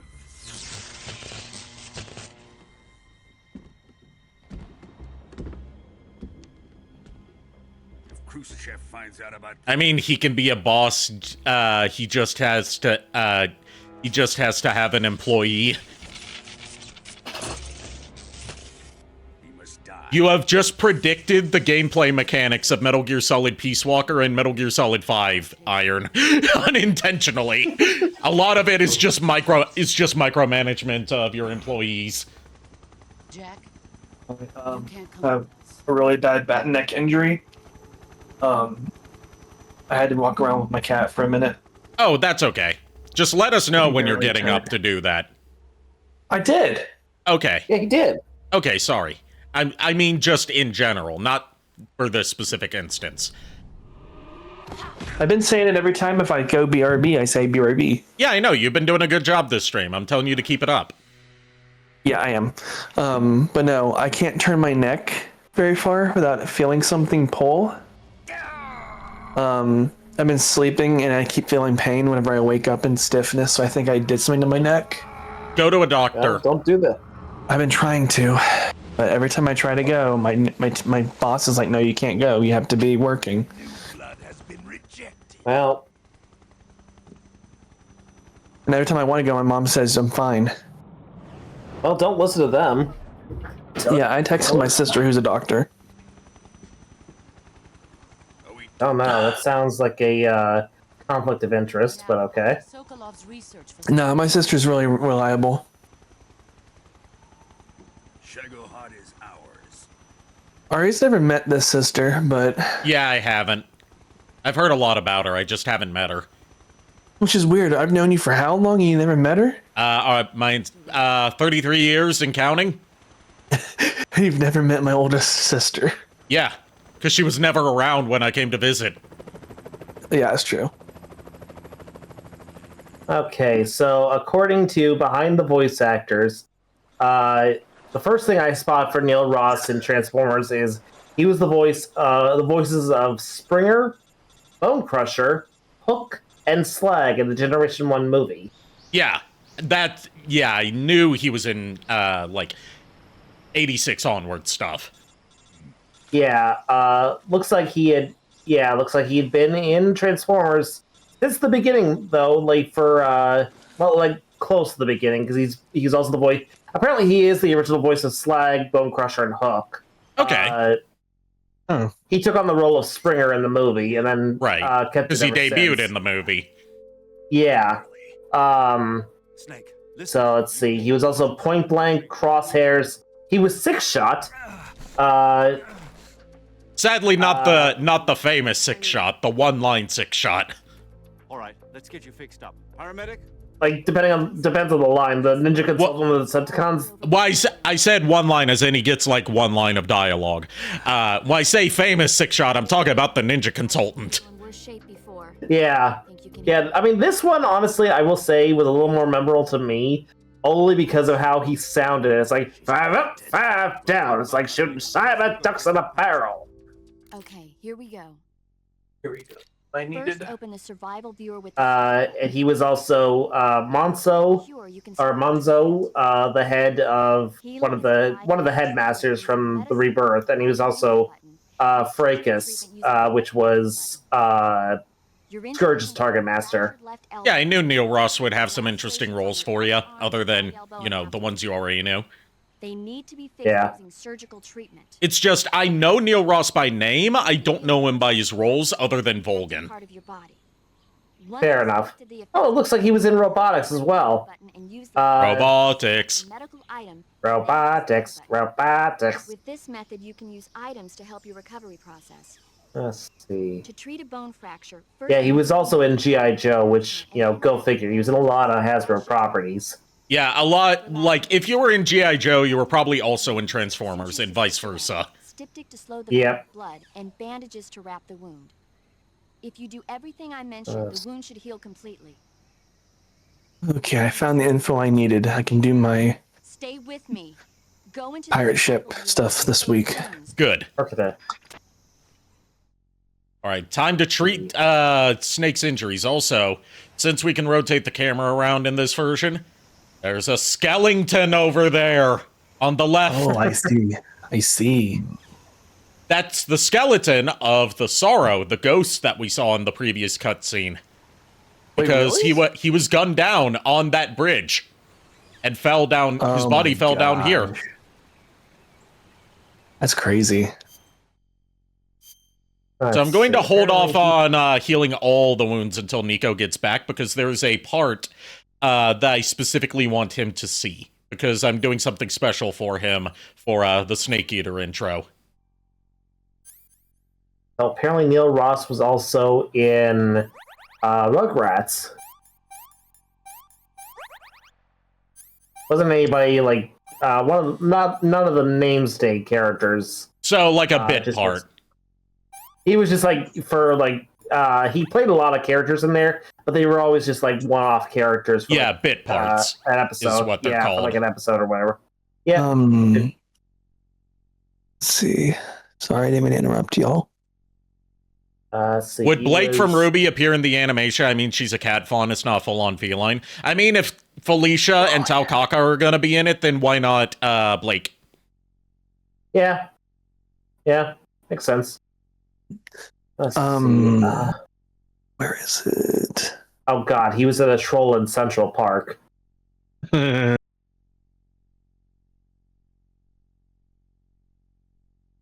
movie that, one of the movies that Don Bluth made, they actively regrets making.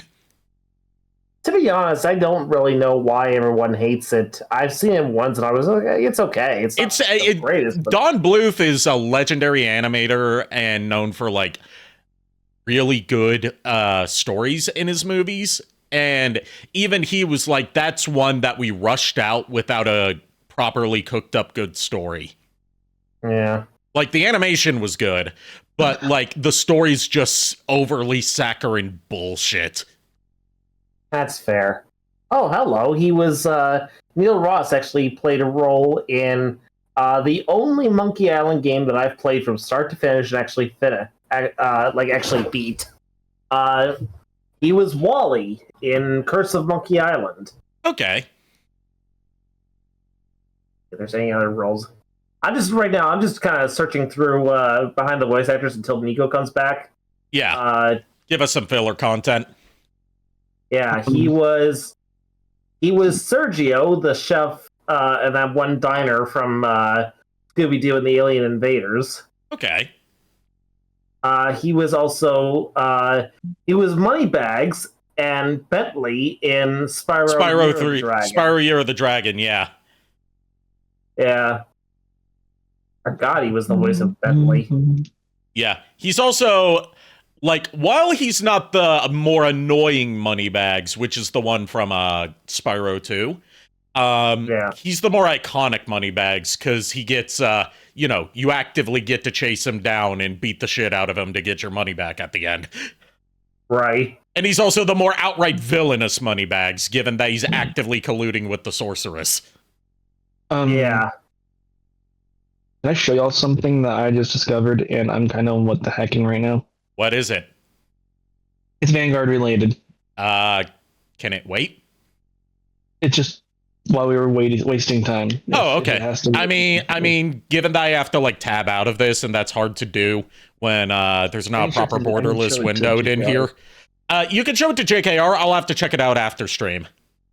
Yeah. Because you know how I always say stuff about like certain things that like they don't bother me, but at the same time, if people make jokes about them, it kind of makes me go, "What the heck?" Yeah. Yeah. So this JKR is a unit from Vanguard I love playing because it's really cool. Okay. All right. And this is going back to that the new season that, I was talking about worlds and identities changing. Yeah.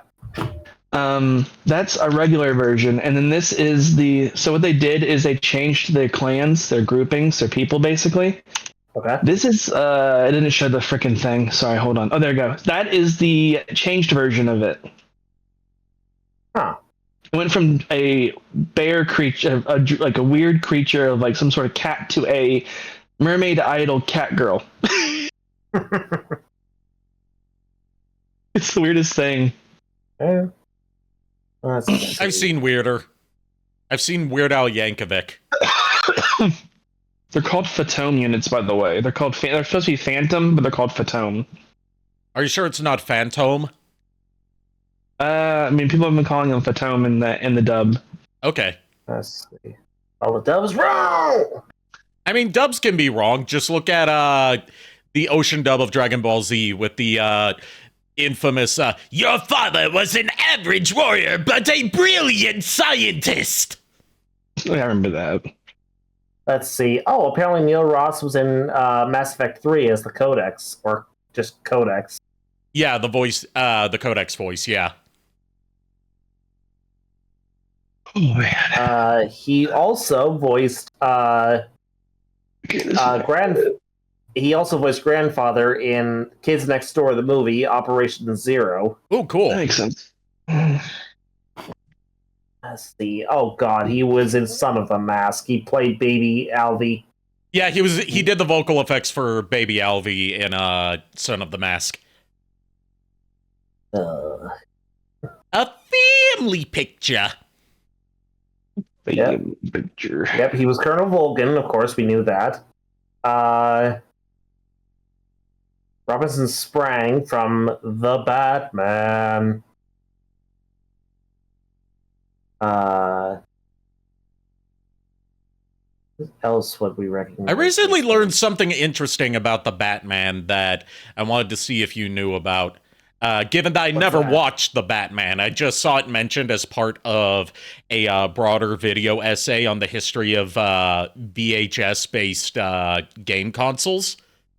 And it was that the toy line for the Batman was built, or at least some of the toys were built, so they could, like, detect encoded frequencies in the broadcasts of new episodes of the Batman during one point in the series, and would, like, play certain sounds or you know, react to specific points of the show.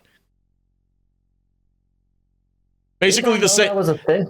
It was a thing that was pioneered by an earlier toy line and TV show that only lasted one season called Captain Power, and it was that tech was carried over into the Batman.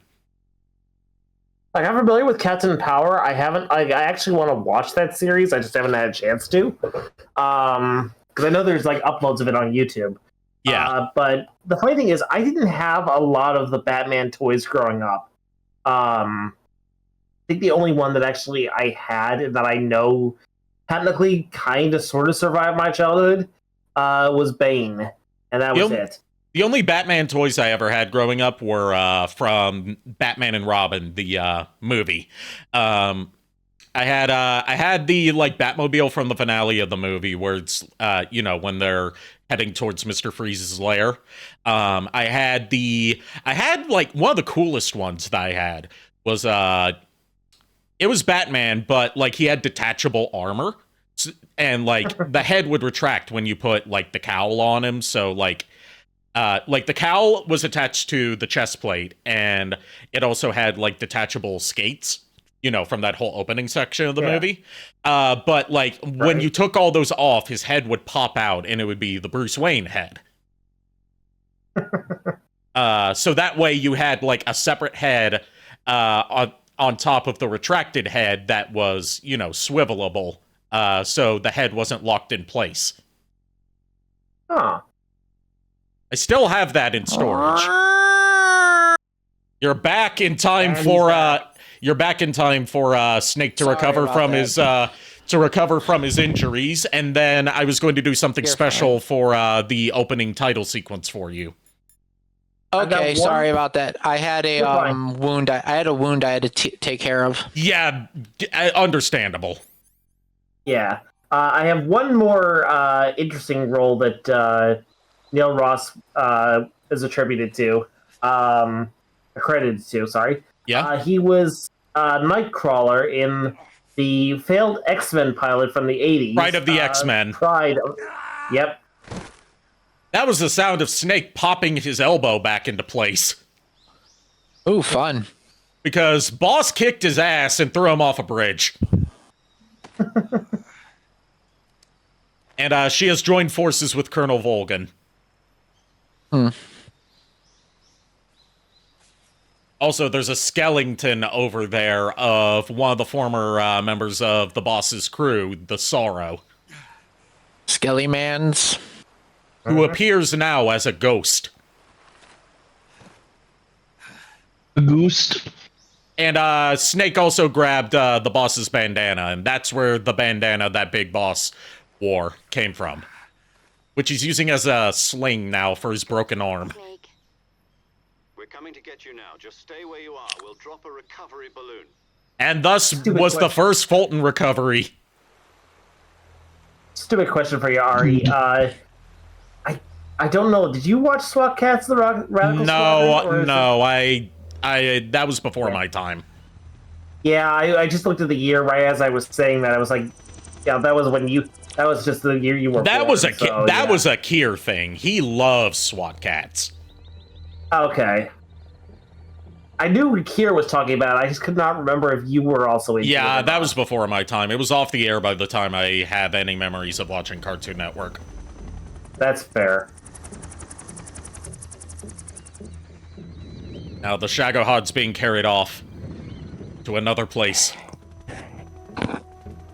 One more thing. Apparently, this is actually relevant to the game. Neil Ross was one of the Navy SEALs in Metal Gear Solid 2: Sons of Liberty. Okay. So from the tank... No, that was... the Navy SEALs were during the first appearance of Fortune. I think so, yeah. Yeah, because that's when the Navy SEALs show up. I was thinking the Marines in the beginning, but no, Navy SEALs and Marines are two completely different groups. Yeah. Two separate divisions of military forces. Yeah. All right. Niko, get ready for Volgin showing how much of a bastard he is. Also, we got this pretty blonde lady on the chopper with them. You know, besides the other pretty blonde lady that is the boss. Okay. Say hello to the Davy Crockett. Do you want to know what a Davy Crockett is, Niko? Excellent. Niko? Niko? I'm here. I'm just eating something real. You want to know what a Davy Crockett is? If I say no, you're gonna tell me anyway. It was an experimental but ultimately abandoned piece of US military tech that is real. That was basically a portable mortar launcher that fired mini nukes. Oh boy. It was abandoned because there was too much recoil for it to be effective. And this pretty blonde lady is Sokolov's woman. Tatiana. And Volgin's just like, huh, pretty bride you got here. She's mine now. Whew.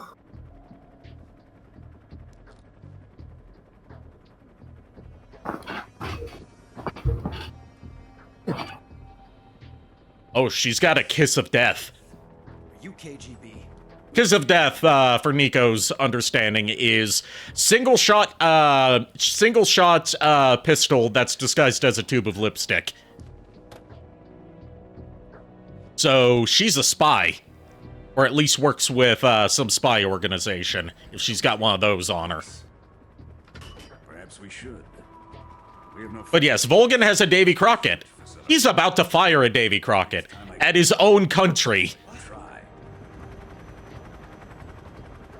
Colonel, even if they are our enemies, they're still our countrymen. But it won't be me that pulled the trigger. It'll be our friend, the American defector. You're going to nuke your fellow Russians. The reason he has a Davy Crockett is because it was a gift from the boss. She didn't know that he was going to nuke his own, you know, Soviet space. Ooh, nice weapon you got there. I'm gonna use it. I mean, if someone gives you a portable nuke launcher, are you expected to not use it? The answer is yes, but still.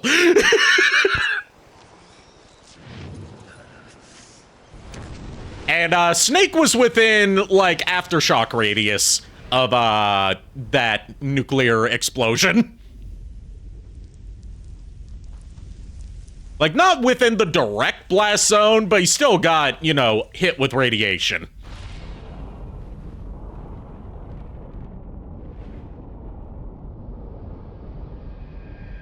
Also, fun fact, this is the only time we actually get to witness a nuke being launched in Metal Gear.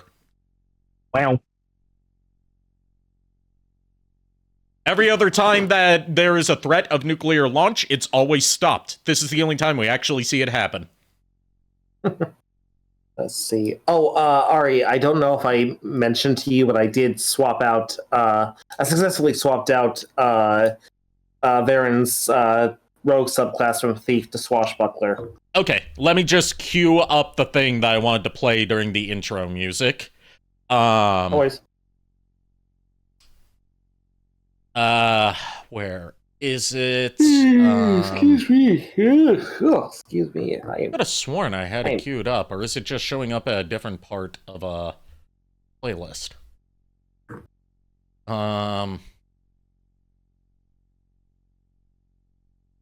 There it is.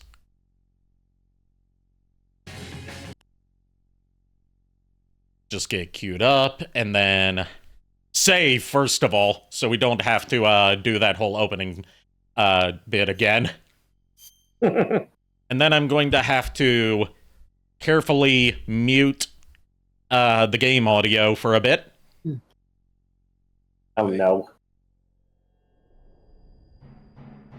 Be afraid, Niko.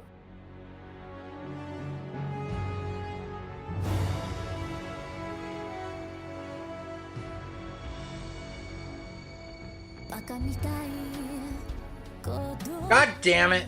You wanted this, Niko. To be fair, yes.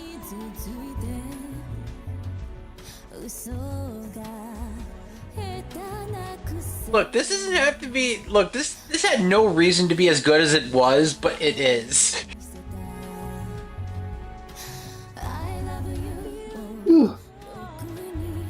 So was this like modded in, or? Like, no, this is me playing it over my music player while muting the game audio. God damn it. So what is this supposed to be like? It's Japanese. It's Baka Mitai from Yakuza 0, done in the style of Snake Eater's theme. Oh, okay. Yeah. You'll hear it now. Which is why I said this had no reason to be as good as it is. Sung by the VTuber Mint Phantom. Oh, Mint sang that? Oh, no Yeah. wonder. For Siva Gunner, for their album they put out around Christmas, which was all just different interpretations of Baka Mitai.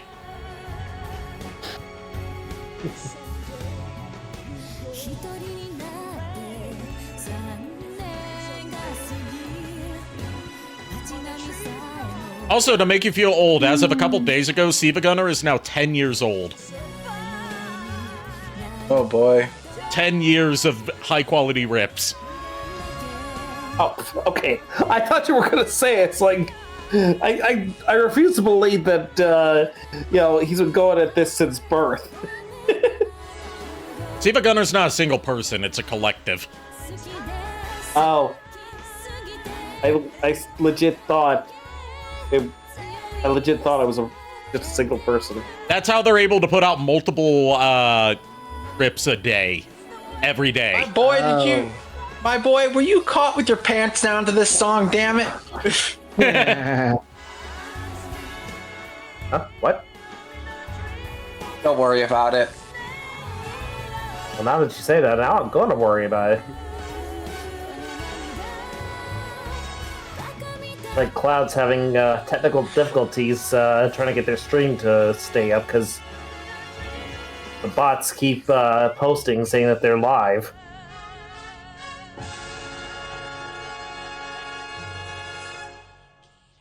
Not perfectly timed, but close enough. Close enough. But yes, you're welcome, Niko. Thank you. My gift to you. Happy birthmas. Even though my birth misses like in May.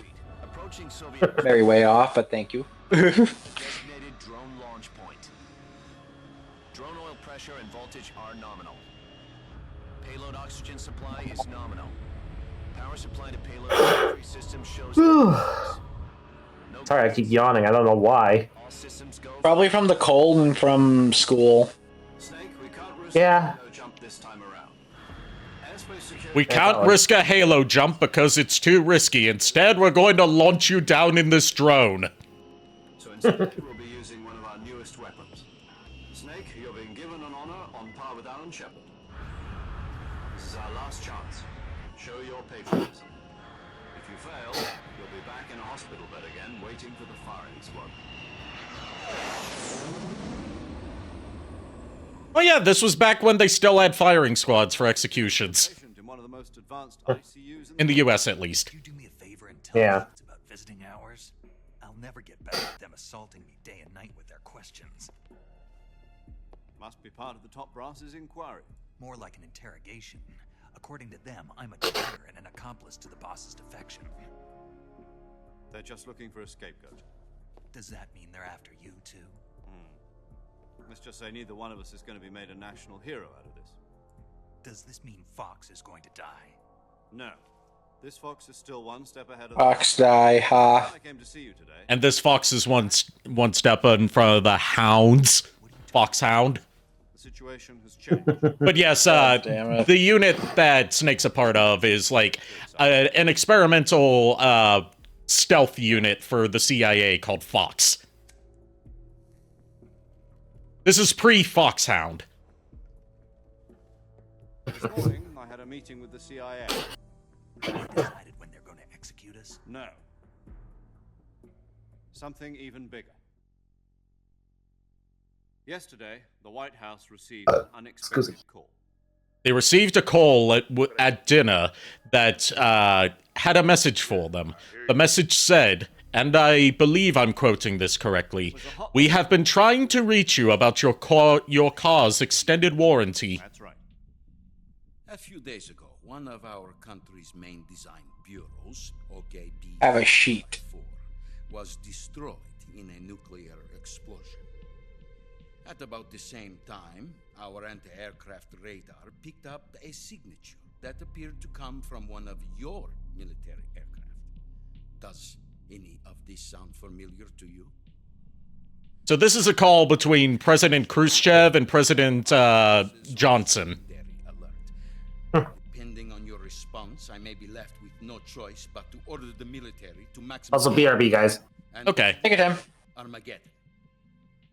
With the help of your predecessor, I was able to survive the Cuban incident. But my power is not as great as it once was. If I am to... I will be able to hear all of this. I'm just getting up to grab some cheesecake while we're in this series of cutscenes. I should have contacted you myself. Did you know that one of our soldiers defected to your country a week ago? No. So you haven't heard then. The man who arranged the defection was a GRU colonel by the name of Yevgeny Borosovich Volgin. Volgin? Of the Brezhnev faction. Go on. Who is the soldier? Her name is the Boss. She's a living legend. During World War II, she was the one who led us to victory in that war. In Russia, you know her as Voyevoda. You mean the Boss? The mother of your special forces?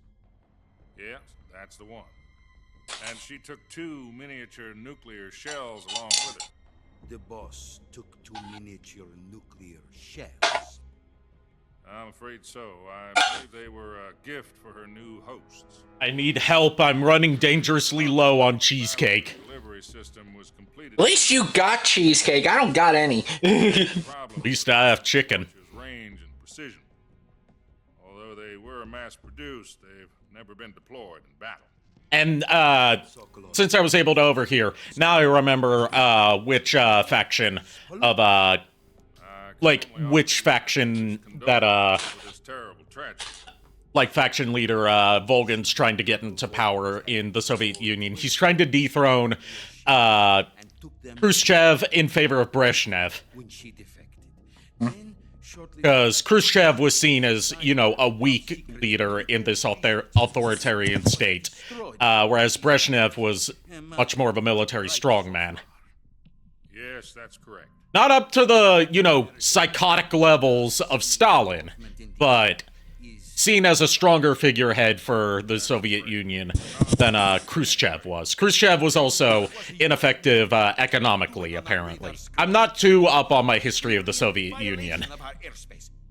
And yet you say it was not acting under your orders. That's correct. You expect me to believe that this was all the work of a single soldier? I don't know what else to tell you. The army insists that this is all a ploy on your part. I've said it once. This is some and I'll say it delicious again, cheesecake. our government had nothing If you're ever in the Chapel Hill area, head to Weaver Street Market and get one of their cheesecakes. It is divine. My power over the military has weakened since the Cuban incident. I will need some kind of proof that this was not the action of the American government. You have 1 week. You must catch the boss yourselves and recover the remaining nuclear device. Then, you must find some way to prove your innocence. Prove our innocence. Yes, preferably something painful. Prove to me that this is not merely another one of your tricks. The boss should be close to Colonel Volgin. How about a little co-action? I would not expect too much if I were you. The political situation here is unstable. And Colonel Volgin is a member of the Brezhnev faction, which seeks to topple my government. 1 week. You have only 1 week. And if Apologies in advance if the sounds of my cheesecake ASMR are being picked up on mic. Nothing means nothing. Just a modest gentleman's agreement to ensure our continued relationship. What if we can't prove our innocence? Then I will be unable to restrain the military. I will be ousted, and they will seek their revenge. A nuclear attack on the United States?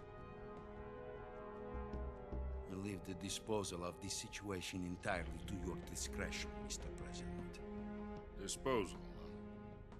If you fail, it will mean the beginning of a new world war. To put it simply, in order to avoid a full-scale nuclear conflict, we have to prove that America was not involved in that explosion. Yeah, my apologies. You are Welcome fine. back. Yeah, I was checking in on Cloud Sato because their stream, apparently their internet is having issues. Oh, okay. Not Verizon, is it? Screw this one up. No, it's Xfinity. There's no choice. That's Comcast. Yeah. Yeah. Are the Russians going to be helping us? The KGB has promised to lend us one of their communications satellites so that you and I can talk to each other. That's it? They've also put us in touch with a couple of insiders. Insiders? There was a defection in September 1960. Do you remember it? You mean the 2 NSA codebreakers who went over to the Soviet Union? Precisely. Since then, they've apparently been training with the KGB for exactly this kind of situation. Their code names are Adam and Eva. I've been told that Adam has infiltrated Volgin's ranks. I think I gotta go, guys. I got school. I got work in the morning. Have a good night, Miles, and thanks for joining us for as long as you could. Yeah, I appreciate you guys letting me stick around for a bit. I'm sorry I had to leave. It's okay. No worries. We'll get your ass later. You actually were, out of all of us, you're the one who actually works, so. Yeah. All of us currently I here. used to work. Out of all of us currently here, you know, Furret works as well. 30,000 feet. Right. Yeah. 6 days this week Wow. working, so. I Yeah. thought it was Yikes. 7 days. No. It's fast. Estimated airspeed Anyways, exceeding Mach I'll see you. bearing south. Later. See you, Miles. About to lose it. Later.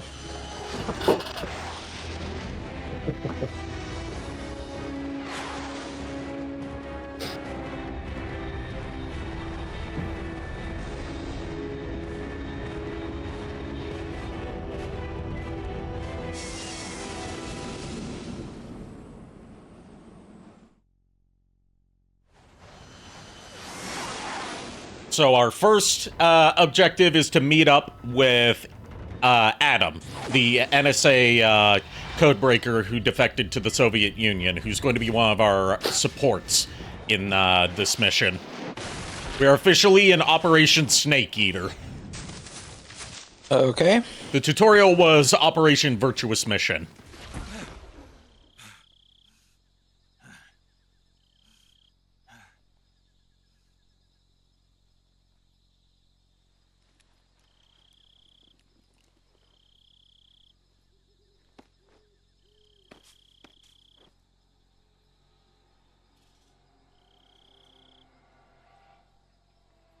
Yep, that sure is some jungle.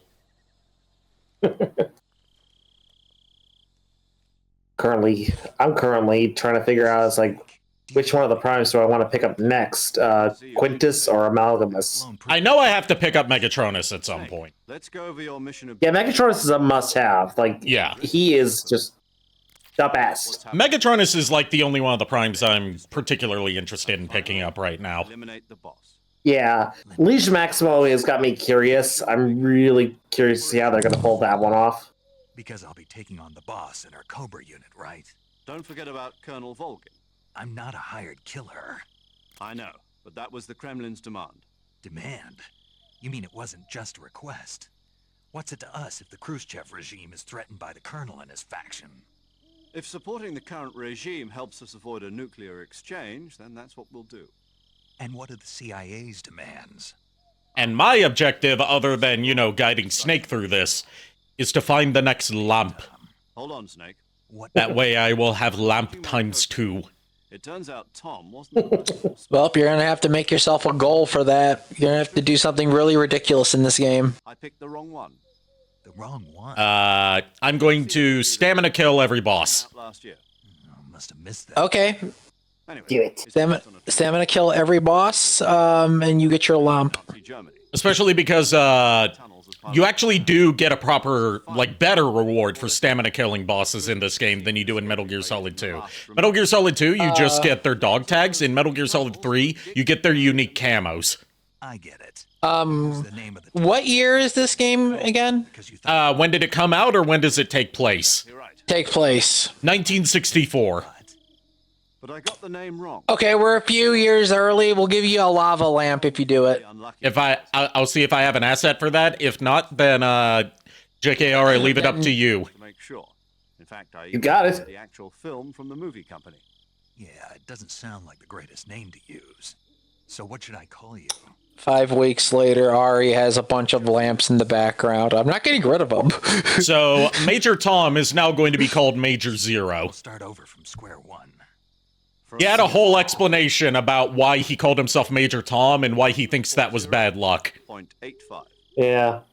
I'll explain it in brief for Nico. There's a movie called The Great Escape, which is based on a true story from World War II of some U.S. POWs in Nazi Germany who tunneled their way out of a Nazi prison camp. They had 3 tunnels that they dug called Tom, Dick, and Harry. He named himself Tom. I think I heard of this. Yeah, it's a famous movie and a famous war story. His name is Mr. Tom was the name of one of the tunnels, and he thought that was the tunnel that they escaped out of. But no, Tom was the tunnel that was discovered by the Nazis before it was completed. Oof. So he thought calling himself Tom again would be more bad luck. 0.41. Mr. Sigint. Got it. Adam, your KGB contact, is waiting for you at the abandoned factory up ahead. The same factory Sokolov was being held in last week. Yes, meet up. And also, Major Tom's another, it's a double reference. It's not just a reference to The Great Escape, it's also a reference to David Bowie.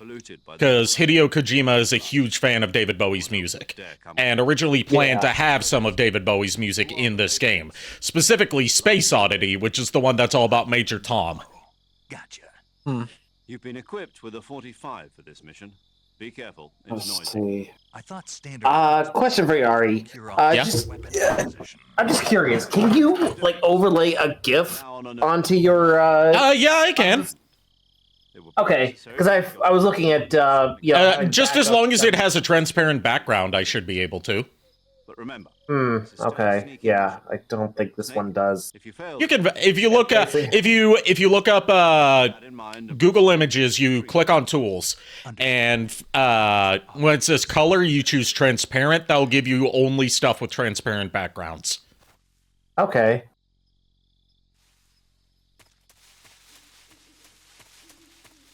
I had to learn how to do that for my graphic design tools course. Oh, okay. Good to know.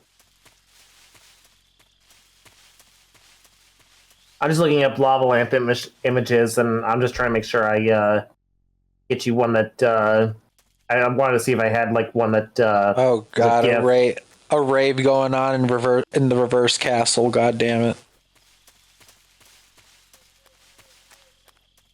Ooh, there's a. I just heard a horse. Nice, a horse.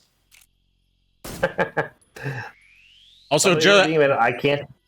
Wait for it because we're about to encounter that horse. Also, I just caught another snake. It's a green tree python. Okay. Ray, you ever wanted to see a horse in the middle of a jungle? Oh God. Granted, you can't see it, but still. Wow. There it is. Nice, a horse. Okay, I guess the. Yeah, I guess the. I guess Trigger Fire's down again. Ugh. That or just hates me. Looks like death wasn't ready for you yet.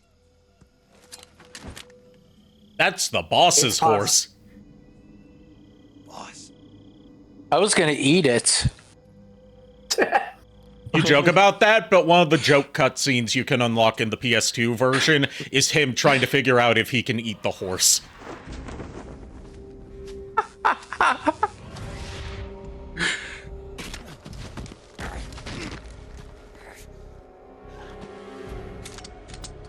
That's the second time she's dismantled my handgun in front of me.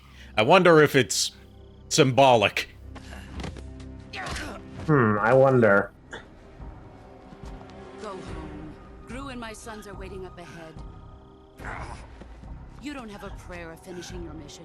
You're not even... Okay, so I found a lava lamp gif, and apparently this one comes from Newgrounds. So. Oh, okay. Yeah, that's cool. Just want to make sure I have some stuff on hand for you when, when you do succeed in your mission. Yes. I'm not your boss anymore.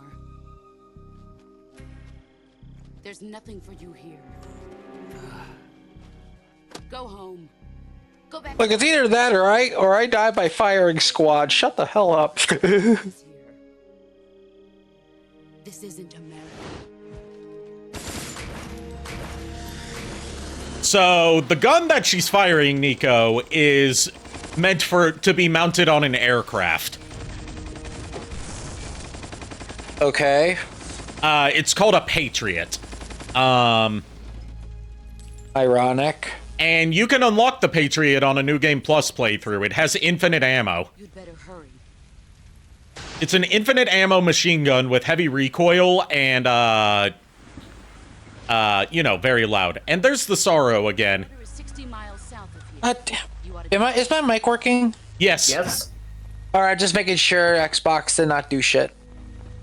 Yeah, but if you call Siggins, your new weapons and camo intel guy, about the Patriot when you have it equipped, they explain how it manages to have infinite ammo.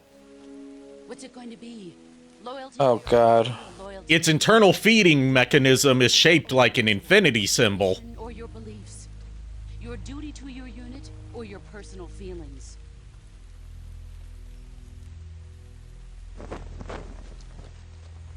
So she has a lalelulelo.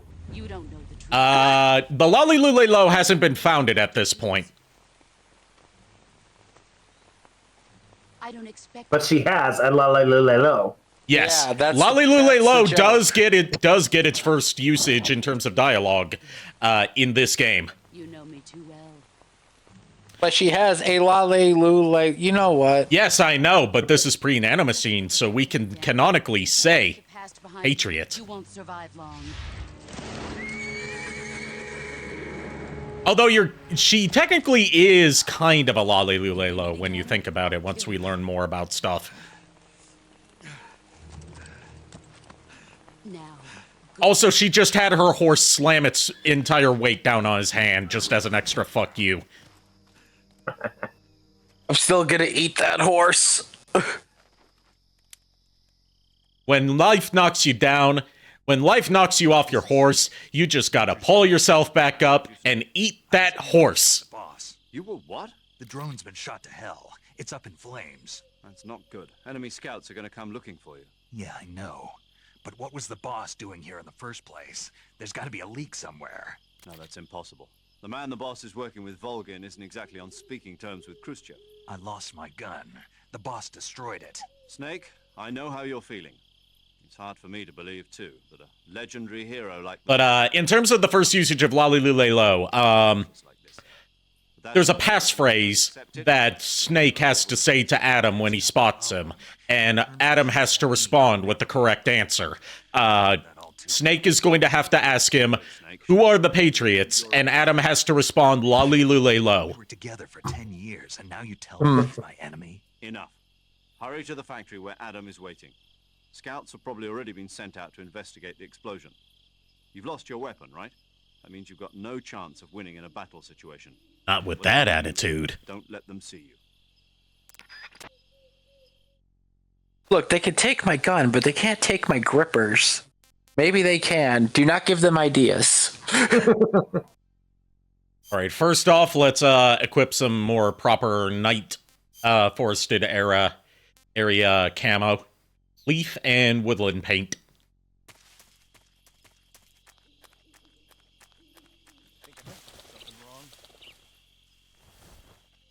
They're getting sussy-wussy ooh-woo. And this is before you could crouch walk. God damn it. Who's that? Good thing I took down their radio, man.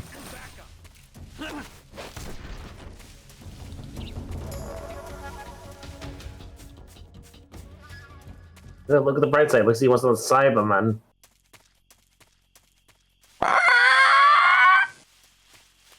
They're so... Raditz was so weak, they could literally grow Raditzes. I hate all of you. That's not what I was referring to, but okay. You said Cyberman instead of Cyberman. Yeah. Okay, fair. I meant Cyberman.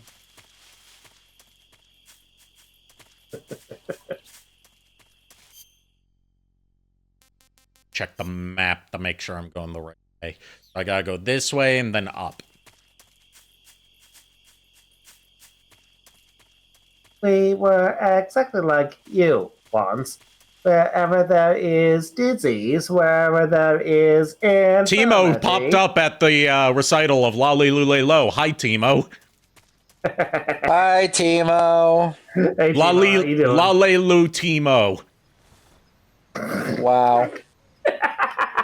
Wow.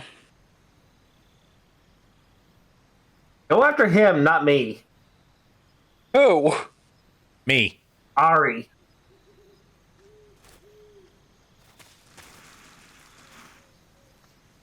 Now I gotta sneak up behind this guy. Take him out very stealthily. Be very, very quiet. Hi, how you doing? Hey, buddy, can you spare a 5? Okay. You spare 5? Sure. 1, 2, 3, 4, 5. Lalelu Timo will remember this. Glad that Timo liked it. See? She appreciates my my wordsmithery. Good. At least somebody does. Yeah, right. Yeah, someone has to. Statistically, someone somewhere out there has to. Yeah. And we go down here and get a new camo, Raindrop, which is useful for water areas. no joke, I would totally be that asshole, be so fucking stealthy. I'd walk up behind a dude and then immediately go like, "Hi, how you doing?" Or killing them. Chain reaction, you spook them, they jump forward, and then they fall into a landmine. That's what we call a cock-up cascade on their part. Oh, you know what they say, a mind is a terrible thing to waste. Hi, how you doing? Mine? Fine. All right, let's call Sigint and introduce ourselves to him. Yo, you're Snake, aren't you? And None other.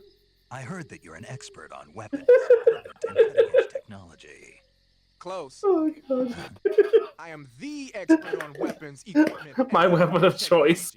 Heart palpitations, yes. Yes. Yep. If you want to know anything about weapons or equipment you find in the field. Also, how are you doing, Timo? Later. All right, now I am going to exit that call, unequip my camo, and call Sigint. Oh, God. Sounds like the Cobra Unit's members' names came from the specific emotions they each carry into battle. Oh yeah, Cobra Unit is our boss squad for this game. Okay. Cobra! Pain. For true oblivion, the end. For infinite rage, the fury. Well, just went out to eat after work and just got home. Well, I'm glad you could show up. I'm glad you got to go out to eat. Well, that's good. For the boss. Yeah, I had some mastacholi a little bit ago, so I am good. I hope you actually had better weather than we did, Timo, because this morning we had a really bad snowstorm. Basically, it's beginning to look a lot like fuck this, even though December's way gone. Yeah. Nuclear warheads. They're named after Davy Crockett, the hero. Then again, says the Pataru Gardevoir that's still around even after December, but that's right. The warheads are equivalent. I said I'd stay like this until spring, so yeah. Every building within 150 yards of the hypocenter is completely obliterated. But it's snowing in her area, and now they partly slid into the now we partly slid into the driveway coming home. Oh God, be careful. Yes, please be careful, Timo. I know. Snake, what's up? Why are you naked? I know there's a naked option under uniform that lets you take off the upper part of your uniform. But without a shirt on, your camouflage sucks, and your stamina goes down faster. You don't get any advantages whatsoever. Sure there are. Like what? It feels good. Man, you do whatever you want. I will, thanks. Just one question, though. What? Is there a way to take off my pants? Say what? My pants. Oh, say what? This Fox unit is a nut fest. You know he was just fucking with Sigint. I love this whole group. They are so great. Not planning on going out tomorrow. Yeah, good idea with the weather like that. Yeah. All right, we're at the factory where we're supposed to meet Adam, which is the same factory where we found Sokolov. Unfortunately, Lulu has to go to work tomorrow, so I wish she didn't have to, but sad face. Yeah. Just come down to move to North Carolina. If there's even a little bit of snow here, then the entire everything shuts down and you're not expected to go anywhere. Tell you what, if there is an eye clinic and a diabetic doctor within driving distance of where we would live out there, you know what? I'd be all for it. Depends on what part of North Carolina you're in, but I think there is around where I live. When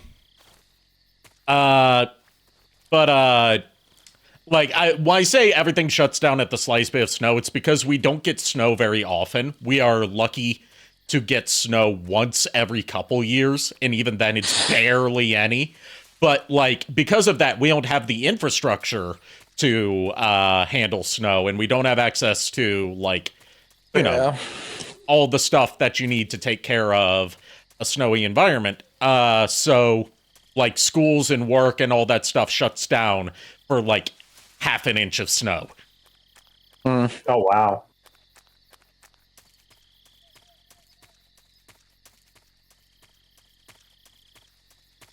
So I think that's actually something you guys would prefer about my neck of the woods.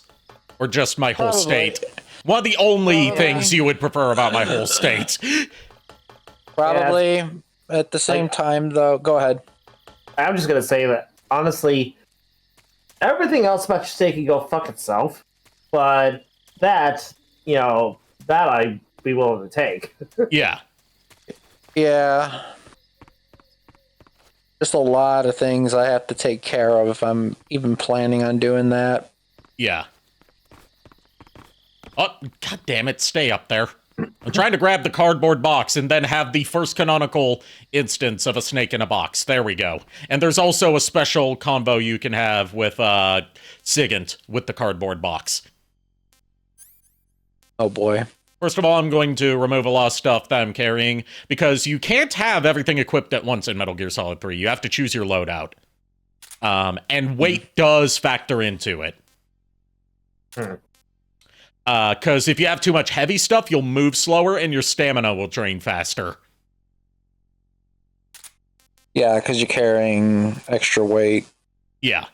So we'll bring out the cardboard box, put it on, and then call Sigint. See what his expertise on the cardboard box is. North Carolina would hate me. I might not have my license, but even I can drive in that much. What I'm saying is you use it as an excuse to not go to work, Timo, because they don't expect you to show up when it's snowing. Even if you absolutely can drive in that weather, you just say that you can't, and they'll understand it. Trust me, I've done it before. Oh, God. Snake, what are you doing? I'm in a box. A cardboard box? Why are you... I don't know, I was just looking at it, and suddenly I got this irresistible urge to get inside. No, not just an urge. More than that. It was my destiny to be here. In the box. Destiny? Yeah.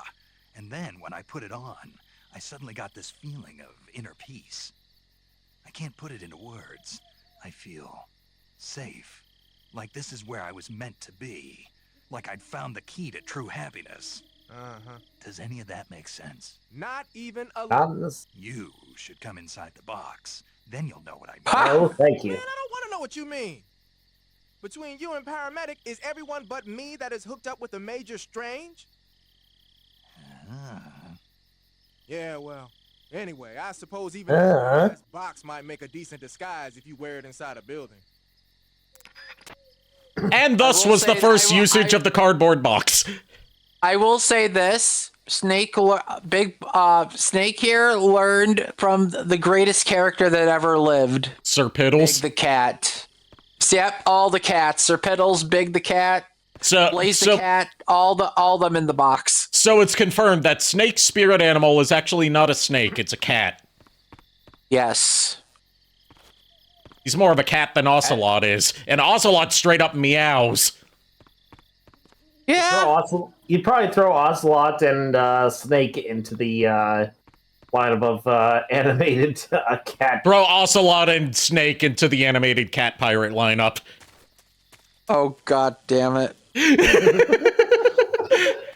I told Lulu. I told Lulu about that, and Lulu was like, first of all, why? Second of all, do it. I'm like, no. I'm not funding this shit.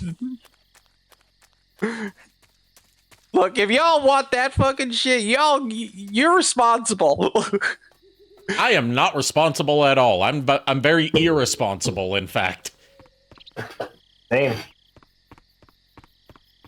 I mean, I'm not going to deny that, but I am the one who managed to get temporarily banned from the Fortnite store for buying too much stuff on the Fortnite store. Yeah, which again, I don't know if I should be either impressed or disappointed. The answer is yes. I'm leaning towards disappointment.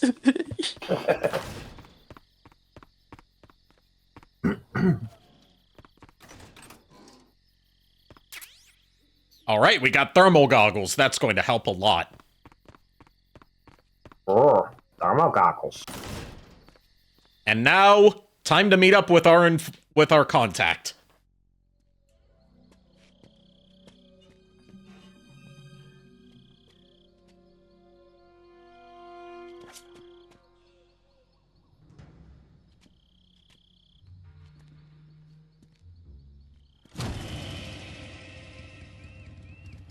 Sorry I'm late. Cut the engine. They'll hear us. Are you the agent they sent? Are you Adam? I thought you were supposed to be a man. Adam couldn't make it. All right, say the password. Who are the Patriots? Who are the Patriots? Answer me!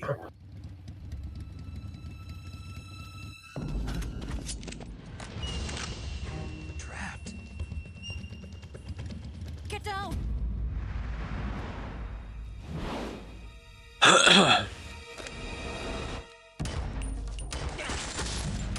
Ah, yes. By pointing the gun sideways, that means the bullets will go farther. Well, actually, that is a shooting technique she's using. That gun has a lot of recoil, so she's using the recoil to help her sweep her arm faster. Oh, okay. Holding it sideways, it's a kill shot. It's a kill shot.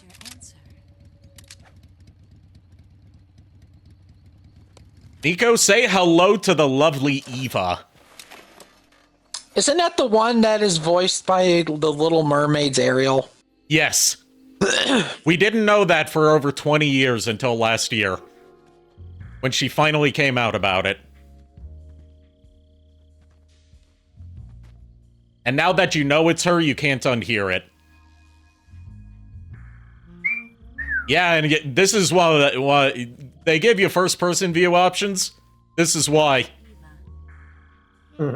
Just straight up staring at her boobular region. Just stare at her assets. You know what? You know what I appreciate about, like, all the fan serviciness to Eva's character and design, and like how much you get a lot of first-person shots of Snake staring at her boobs. They didn't go overboard with her boob size like they very easily could have, given that this is a Japanese game.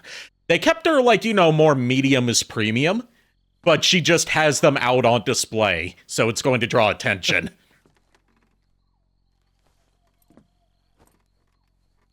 You know, as a true lover of booba, I appreciate that it's not just super stacked ladies in Metal Gear, as we do see throughout Metal Gear a few times. We get our, like, big booba ladies. She's more like, you know, medium. But she's still, they still draw a lot of attention to that. And I'm like, you know what? All boobs are good. Yes. Booba is booba. I mean, I'm a connoisseur of both, but, you know, I like both equally. How the hell do I have 5 texts? You held it sideways and used the muzzle jump to create a horizontal sweep. That was impressive. Bet you've never seen that technique in the West. It's imitation, isn't it? Yeah. It's a Chinese Type 17 pistol. Around here, even that's hard to do. The fuck? Texted me. For you is American made. Oh, my mom. I was gonna say, and before Miles, you lost the game. 45, huh?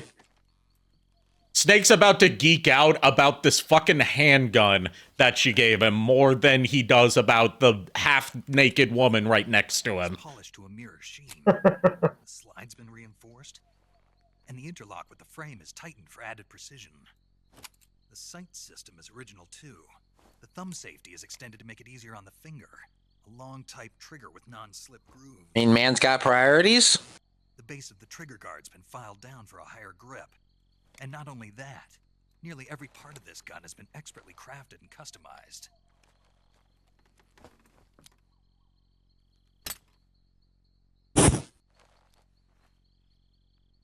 Where'd you get something like this? I grabbed it from a Western munitions armory. It probably used to belong to... Gauging from diameter, she's either a C or a D, which is impressive size for naturals. I regret to inform you, but they are not naturals. You had this with you. There's a part in the game where you can view her medical history, and it says that she's had breast augmentation surgery. What's that? Yeah. A disguise to make you look like a scientist. But they move like naturals, so they must be some impressive implants. There's a scene where she's, like, on all fours crawling around, and they, like, sort of, like, morph into a more conical shape like real boobs do. That could have been reductions? Yeah, it could have been. They don't necessarily say that it was a, they don't necessarily say it was making them bigger. Yeah. I never thought of it that way, Timo. Tell me how to get to the lab. The safest way in is from the rear. First, you'll need to... We'll have to check that when we're able to check the medical history again. Yeah, that's at the, like, the very end of the game. Yeah. But, I know I'm going to sound like the most basement-dwelling neckbeard type when I say this, Timo, but watch how her boobs move. They are impressively realistically rigged and physicsed, as opposed to a lot of video game boobs, which are either static or overly jiggly. By doing this, I'll be able to hold a knife at the same time and still keep the gun steady. That way, I can instantly... Like, I don't just say that as like, ooh, look at her boobs, they're so great. I mean, like, this is PS2 era, and they have the most realistic breast physics that I've ever seen. And it has not been topped since. Even the remake didn't do it right because they forgot to apply physics to her boobs, so they just stay still the whole time. You'll never make it in your condition. I've seen, but yeah, sandbag or water balloons are common. Yeah, those are the most two common types you see for breast physics animation in 3D animation.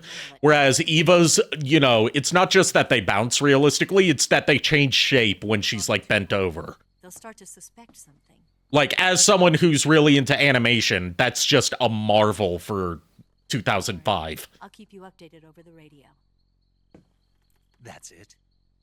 Also, then again, usually Hideo Kojima puts a lot of effort into Hideo Kojima's known for putting a lot of effort into the most, like, why would you do this kind of things, as I showed off in Metal Gear Solid 2, and continues in this game, to the point where he had, like, grand ambitions for stuff that would happen with the power of the PS2 that he had to be reined in for, because it would have been too much of a nightmare to incorporate. I was gonna say, just wait till Metal Gear Solid 4. Metal Gear Solid 4 he had to be reined in on too, because he had ambitions that were, like, not just too much of a nightmare to program, but would have gotten the age rating jacked up even further. Oh, jeez. Like, long story short about that one, you know the B&B core? Yeah.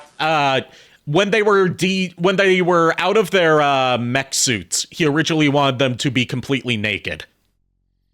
She's right. Oh. You should get some. And he had to be told, Mr. Kojima, you can't do that. That'll get your game an adults-only rating if you have boss fights with completely nude women. Gain back stamina naturally. Depending on how long you sleep, you may also recover naturally. Yeah, plus with taking a photo added on to that. Okay. And how they're trying to grab onto you. Take a nap. Doctor's orders, okay? Yeah, okay. I kind of wish there was there's probably a mod to do that. There isn't a mod for that, because there's not really mods for PS3 games at the moment outside of, like, rhythm games, because PS3 emulation in and of itself is still very much a work in progress. I was gonna say the whole boss fights with the B&B core was very weird to me. I was I'm like, okay, why the fuck are you? We're in the middle of okay. That's just Kojima being Kojima. Have a good night, Shadow Dragon. Have a good night, Shadow Dragon. But no, that whole segment threw me off. I'm like, what? I mean, all right, that's nice to know, but in the middle of a fight? Also, his original vision for how Metal Gear Solid 4's story would play out would have ended on a very much a downer note. And he had to there was just straight up a revolt from the other developers on the team for Metal Gear Solid 4 that were like, if you have us go through with your originally intended ending, we are just quitting this project.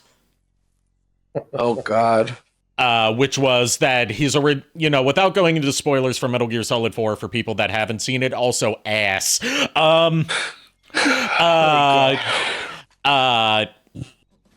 His original plan for Metal Gear Solid 4's ending was for Solid Snake and Otacon to be executed for treason. Oh.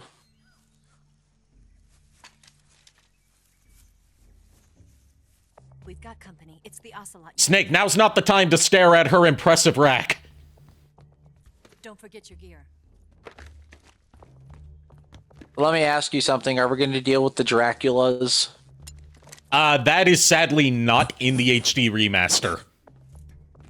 Wow. For whatever reason, they cut that out. You have to go back to... If you want the original incarnation of that, not the reimagined version that's in the remake, you have to go back to the PS2 releases of the game for that. Damn it. Ocelot. I'll get past them on my bike. I'll call you later. Okay, I'll keep them busy. Don't go dying on me now. But yes, going back to previous discussion of voice actors, yes, that is Jodie Benson as the voice of Eva, who you might know from the animated classic Rhapsody Street Kids Believe in Santa.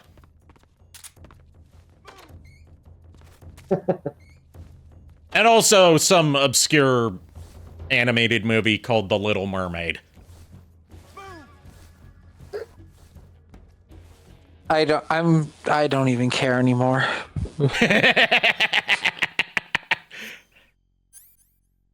She also, fun fact, she hates being reminded that she was in Rhapsody Street Kids. If you go to a convention and ask her or even talk about Rhapsody Street Kids, she will have you thrown out of her line.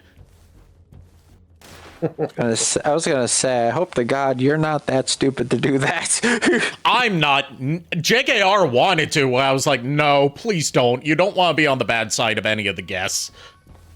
Yeah, like at first I thought I was gonna do this whole sneaky bullshit thing, but then Ari talked me out of it. And I was like, okay, yeah. Also, as an aspiring voice actor, you don't want to be on the bad side of a big name in the voice acting industry. Yeah, that's fair.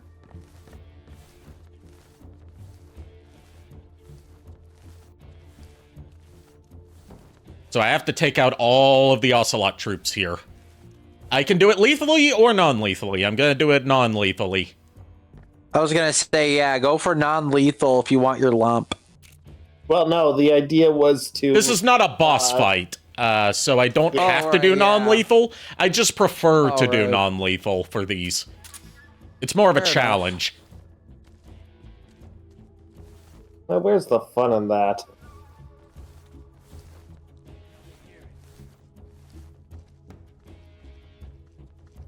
Nothing here. I see. Where did that come from? Where did what come from?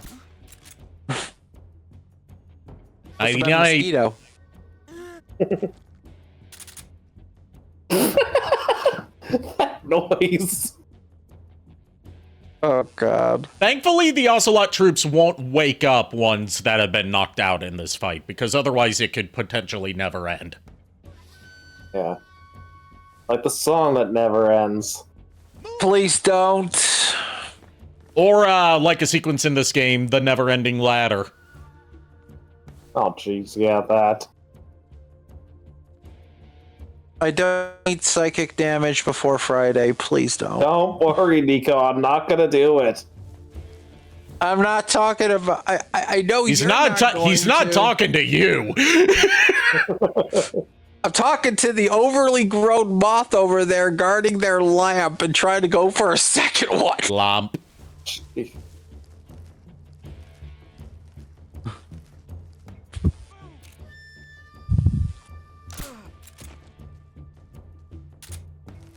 That's 3 down. God damn it.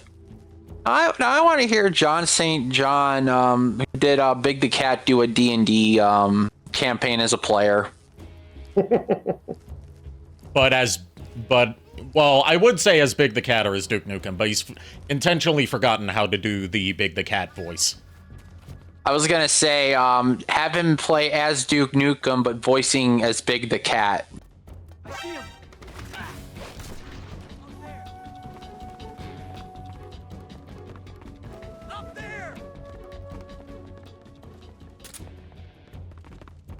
You can't see me, because I can't see you. Now I can see you, so you can see me.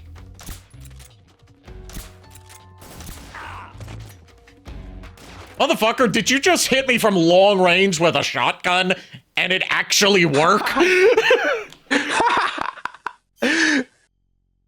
Good job.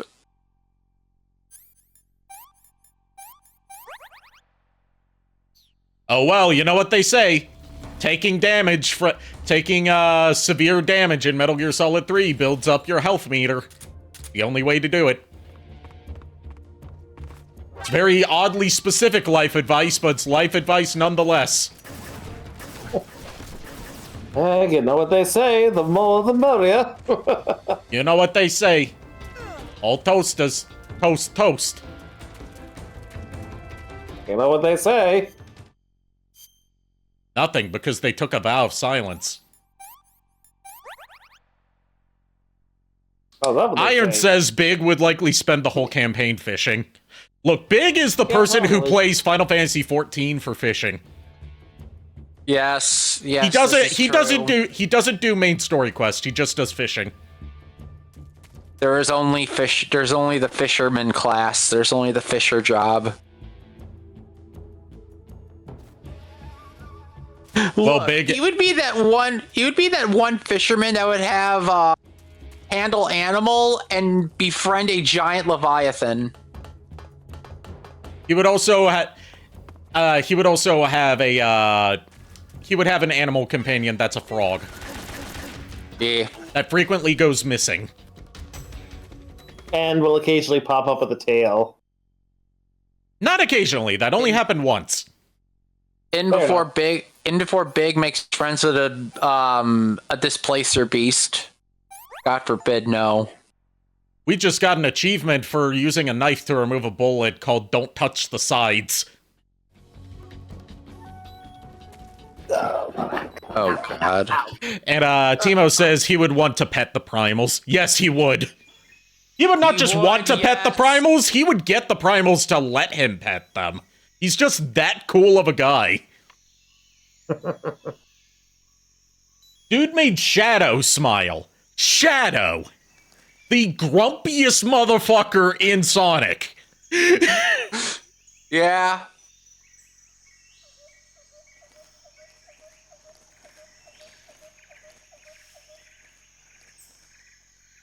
Look, to be real with you, Big and Cream are the two most powerful characters in the entire fucking series. Change my mind. Agreed. Well, what about Vanilla?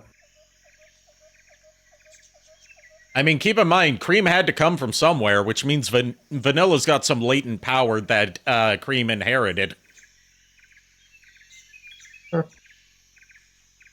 That would mean Cream and Big's family lines would date back to, oh God.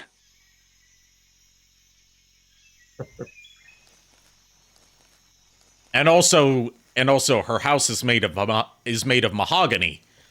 Mahogany.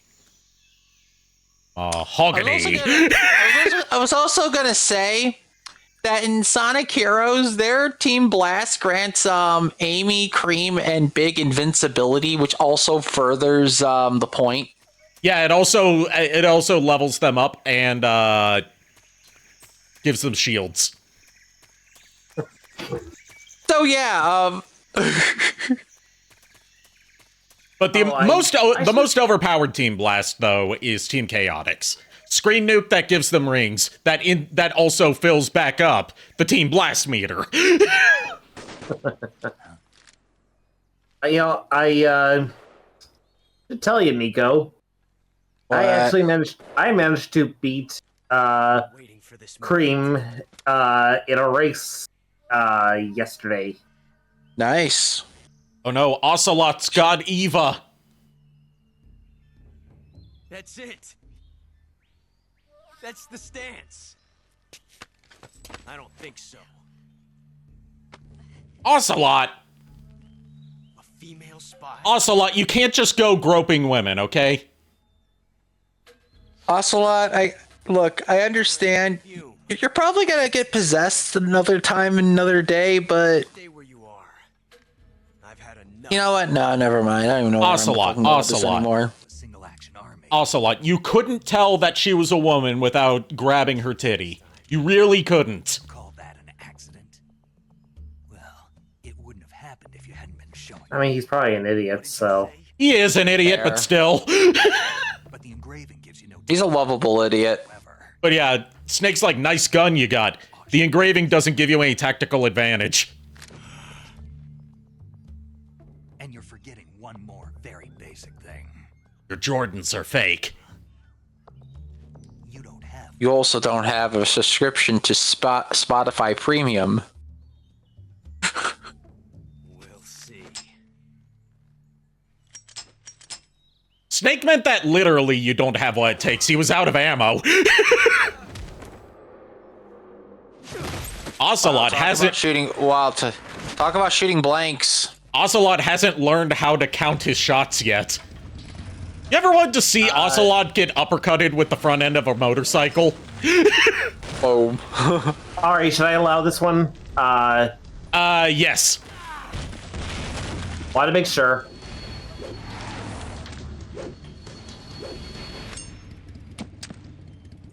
Sorry about that. Didn't mean to ruin the moment. 6 shots. The macro. No, you're fine. You have to get a feel for how many you have left.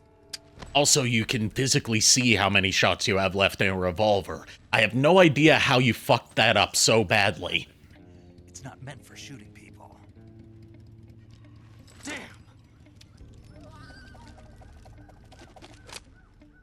And he put it in the holster backwards. This boy ain't right. That boy ain't right, I tell you what.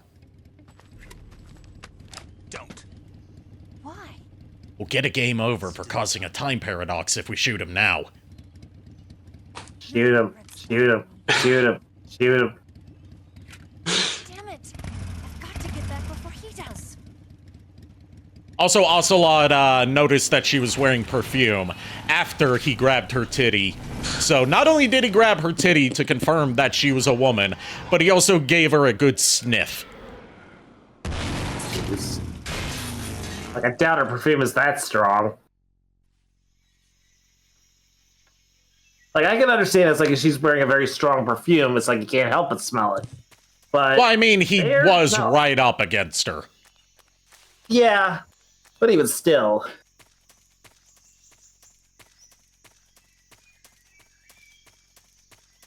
But it's like, you know, not only does he grab a handful of titty, which he shouldn't have done, he deserved to be hit with a motorcycle for that. He also, he was also like, while I'm here,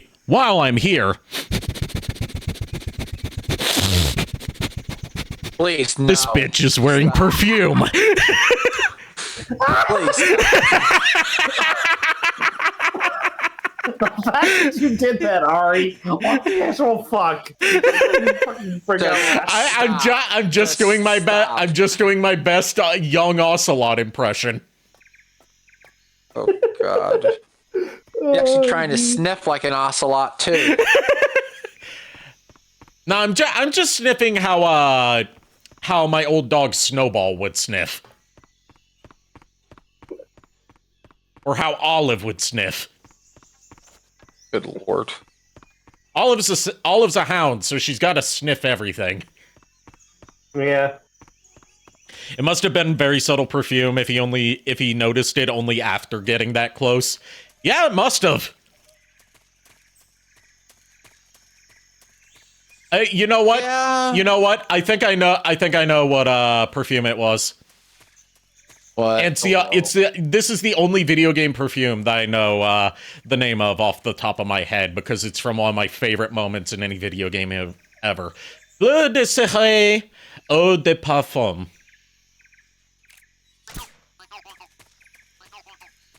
That's the that's what the perfume that Bayonetta wears. Oh. According to Luca, who knows her so well that he knows her perfume of choice, and is able to identify her while she's invisible because she's in Purgatorio at the moment, just by her scent being close. Also, if her perfume is pretty subtle, it also could be the fact that she's also been moving around a lot and she's been doing a lot of intense motions or movements. So, I mean, body odor could mask the perfume smell. Yeah, given that they're also in the middle of the fucking jungle. Yeah, that would make sense. And jungles are technically humid. And we're in a swamp right now. So just imagine how delightful Snake must smell. I want to drain the swamp then. Nah, not worth it. The corporations won't let us. Oh my god. Sorry, that was a bad joke and I admit to it. Just catching some more snakes. And might catch a gator. Well, I can't catch the gator. I'll have to kill the gator. You can't catch the gator because the gator won't fit in your bag. You gotta stock up on that danger pasta. What do you want? I'm sorry, what? Danger pasta. You know. Danger noodles. Yeah. Snakes. Oh, okay. The thing is, Niko said that right after you mentioned the whole alligator thing, so that's where I got confused. Actually, technically, these aren't gators. These are crocs. They're actually swamp cats. Or swamp puppers. Don't you start, Niko. Don't you fucking start. Or what, motherfucker? I know where you live. I can easily come out and visit you, and then, yeah, let's just say it. I'll give you a nice necklace. I think it will look really good on you.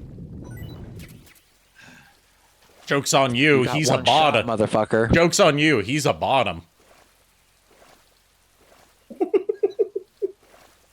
He'd probably enjoy it.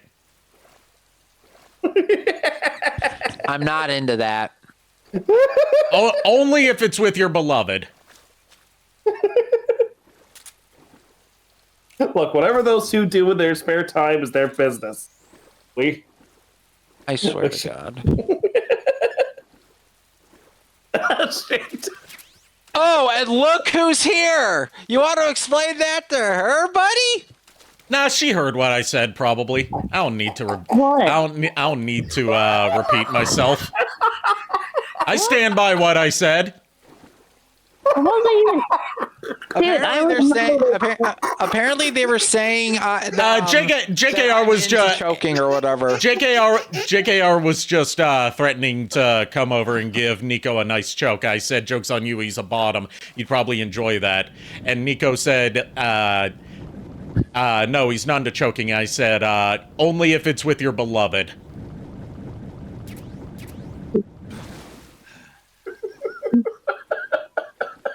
And then you showed up. Friday yet? It's not even Friday yet, and I'm already taking psychic damage. Well, for starters, he's not really into choking. He's not. I was just joking.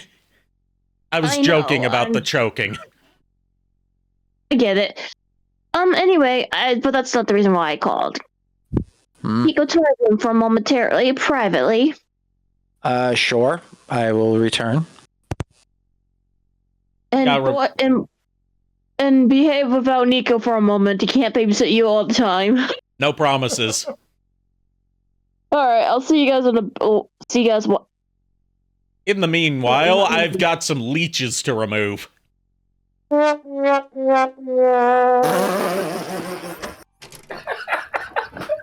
that was perfectly timed. Fun fact, this is not the proper way to remove leeches. This actually makes it worse. Oh, gee. When removing leeches, you should not burn them with a cigar. That poses more problems than it does solutions.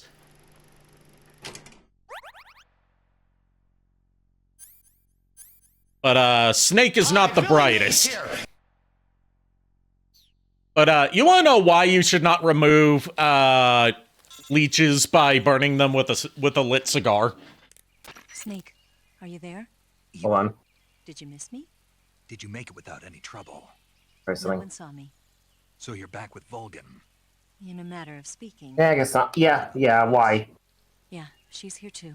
The burning, it's either the burning or it's something in the tobacco causes them to vomit. So while they will let go from the shock of the heat, it'll also potentially make the bite zone that they had latched onto get infected on top of, having your blood drained. I never even knew there were other countries, other cultures, other ways of thinking. Until I went to work. Okay, I love and one day, the comment that I just pinned from Timo. Chaos. With, I don't know if I've ever seen those emotes before. You wouldn't believe me if I told you. Try me. Which one is it? I saw the universe. Tamori Bang, too? Oh, so those are Timo's emotes then. Yeah, I know. I'm saying it's like, I'm thinking. Yeah, I haven't seen your emotes before. That's all. People and I've seen a few of her emotes, but I don't know if I've seen that one before. And I haven't seen your emotes before because I don't get to tune into your streams very often. There's a world of different. Yeah, usually she goes live sometime during the afternoon while you're still sleeping. Well, I'm not necessarily sleeping. I'm just usually doing something else, like either prepping for stream or like recording some footage for a video. The other half was That's fair. I try to tune into her streams whenever she goes live because, I just enjoy watching. I also just don't know when she's streaming. Who knows? Yeah, that's fair. Trained to make even the most severe falsehood sound like the honest truth. Weren't you? Excuse me. I believe because I have to, even if it is a lie. That's part of my mission. I'll have to remember that. If you need me, He believes because he has to, even if it is a lie. That explains why he believes in Santa and Dracula's. Look, somebody's gotta believe in Santa Claus. Yeah, like the Rap City Street Kids. They had a whole special about believing in Santa that had almost nothing to do with believing in Santa.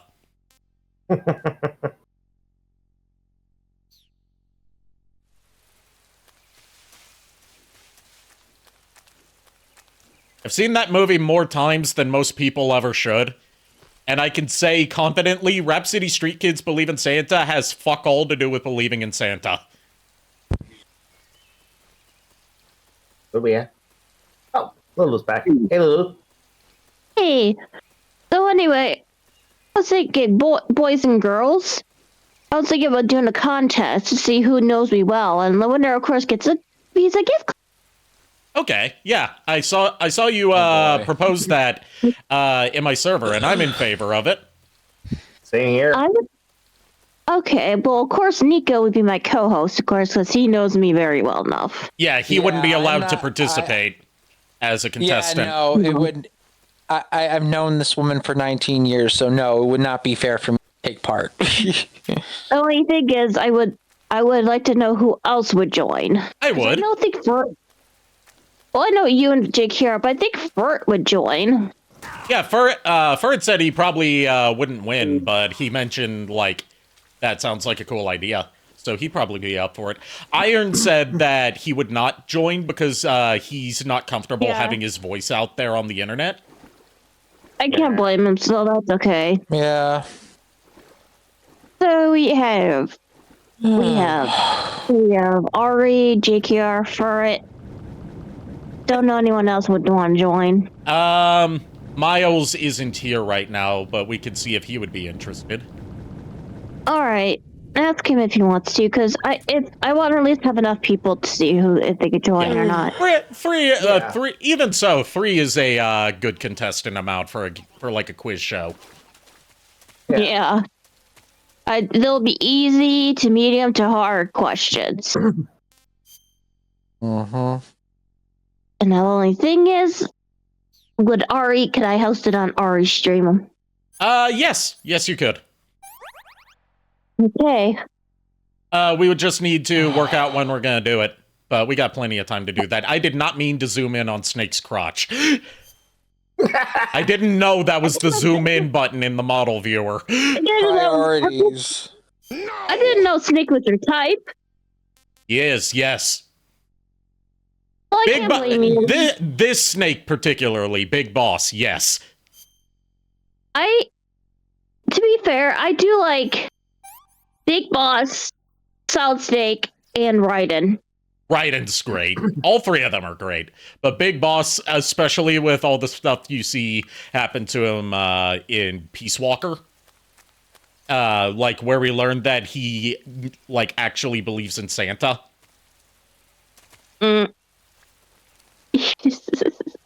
He not only believes in Santa, he actually believes that NORAD tracks him every year. Well, anyway, so I guess we so far have Ari, JKR, and possibly maybe Miles. Yeah, we'll have to ask for it in Miles. Yeah. I don't know if Jack would enter or not. Well, Jack doesn't know much about me. I don't think Chuck would. You know, I don't know if Chuck would. I don't claim to know his thought processes unless it's related to Transformers. I mean, Lulu could bring it up pre-stream before D&D on Friday. Yeah, she could. Remember to do that, Lulu. Oh, okay. Well, since this might be a thing, now the only thing is for the prize, it's going to be a gift card. I think I might make it just $50 or something. I think that's a fair amount. Yeah, that is. I think that's fair. That's more. And the only thing is, I gotta make the. All right. Well, I think this might be a thing, so let me go ahead and start making questions. Oh boy. There's a doggo. All right, woof woof. And one more thing. Sorry, Ari. I'm not sorry. I'm half sorry, but I'm not half sorry for this. Bye. Bye. That sound effect in pairing with the zipper. What the fuck? That wasn't a zipper. That was the sound of firing a silenced tranquilizer round. Oh. Because I had to tranquilize the pupper because I do not kill puppers. Yes. We do not kill doggos in this house, or any animal for that matter. Well, I mean, we kill plenty of animals in Metal Gear Solid 3 because you have to eat stuff to survive. But there's no point in killing the dogs. It's just needlessly cruel. Yeah. Well, it looks like my decision for which Prime I pick up next has been made for me due to the fact that Amazon has, basically for Quintus, I can get him to come in tomorrow if I order within the next 20 minutes.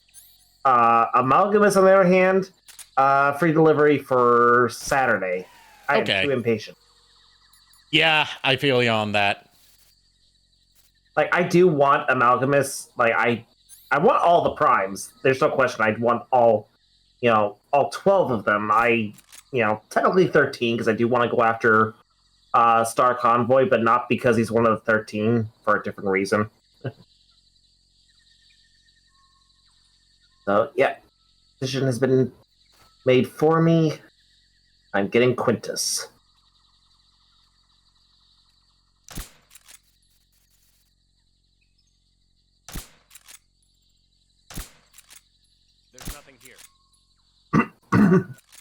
Fucking finally hit him. At least I took out his radio as well, so he can't call for backup. God dang it.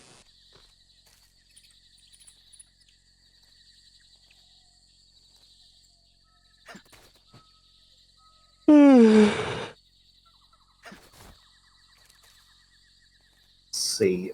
I don't know if you're still there, Timo, but Timo's still there. Did the gift? Okay. Did the gift I sent you through drone ever actually ship, or is it still in limbo?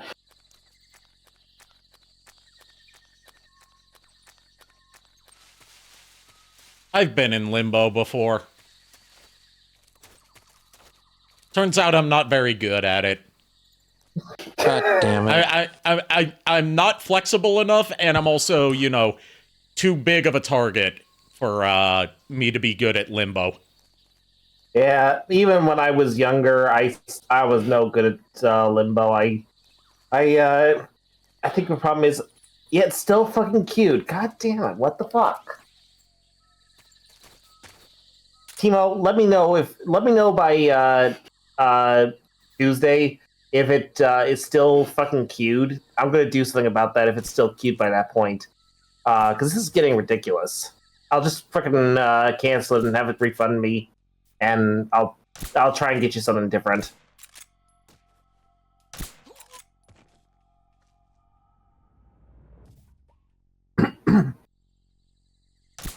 I used to be good at limbo, but due to my you said doo-doo. JKR, did you hear something? No, I'm actually paying more attention to what Tino said. She started a ticket for it and it went nowhere.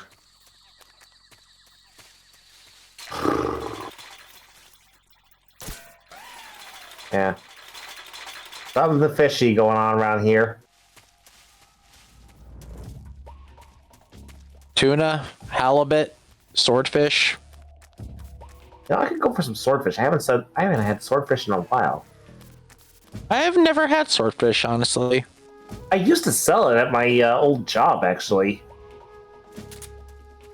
I think I even had it, like, because we had, like, the boss was basically saying he had, like, I used to work, like, the weekends. So, like, if something was still sitting around in the case by the weekend, and it didn't, it didn't sell, he would just tell us, it's like, yeah, take it home. You guys can have it. I was like, okay, cool.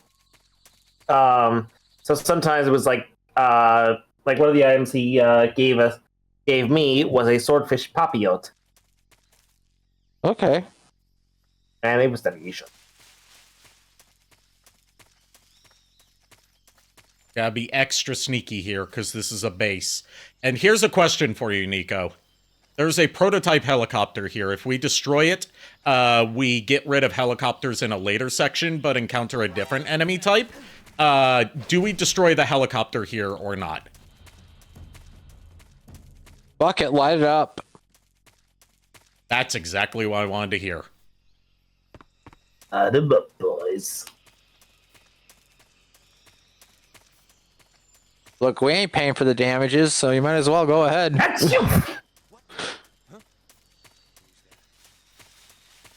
Gesundheit. Did somebody...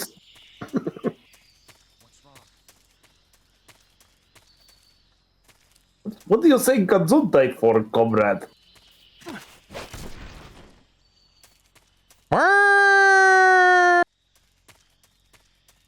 Somebody shut that cat up.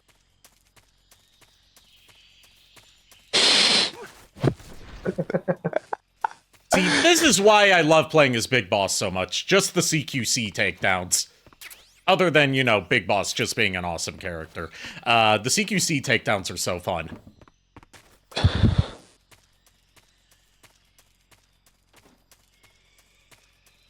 The explanation with the box was perfect.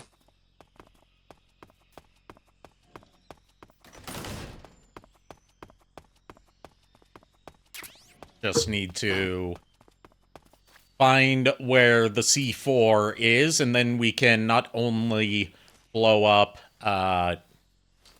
we can not only blow up the chopper, but we can also blow up their food storage and their munitions.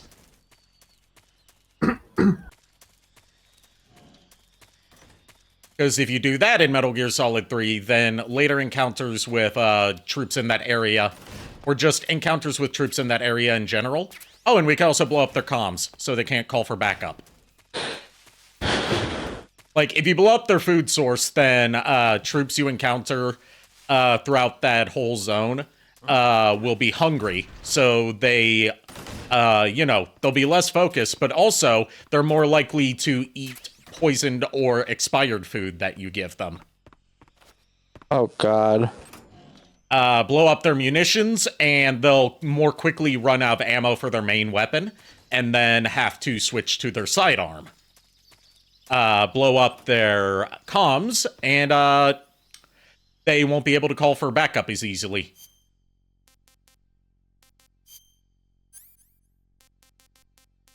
This is when we drop the stun grenade and bring out the TNT. Because I forgot, we don't have C4, because C4 hasn't been invented yet.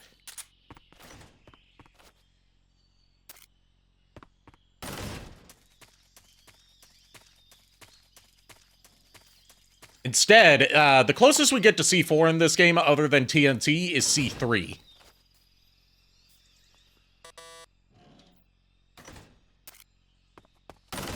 Sadly, not of the PO variety. That would be very useful. Damn it.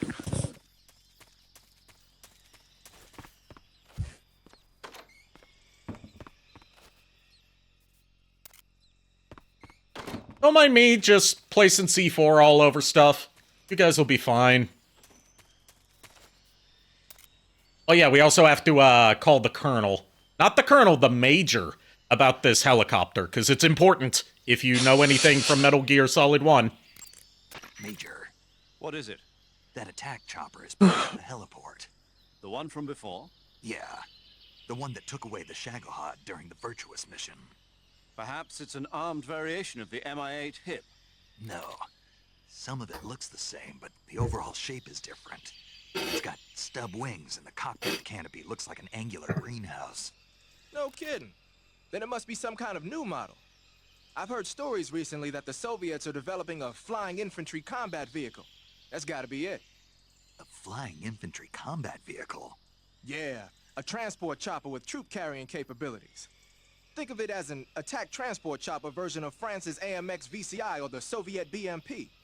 They must be doing field tests on the initial prototype. A next-generation chopper that's a little smaller than the hip. Maybe we should call it a Hind. The first appearance of the Hind helicopter in Metal Gear Solid. Refer to that new type helicopter as a Hind from now on. The Hind you see parked at the heliport must not be ready to fly. You don't need to worry about it taking off. If you're going to destroy it, now might be your chance. Right, I have laid out the TNT all over the place. We ready to blow shit up? TNT. Light a cigar, turn away, click the button. Light 'em up, boys.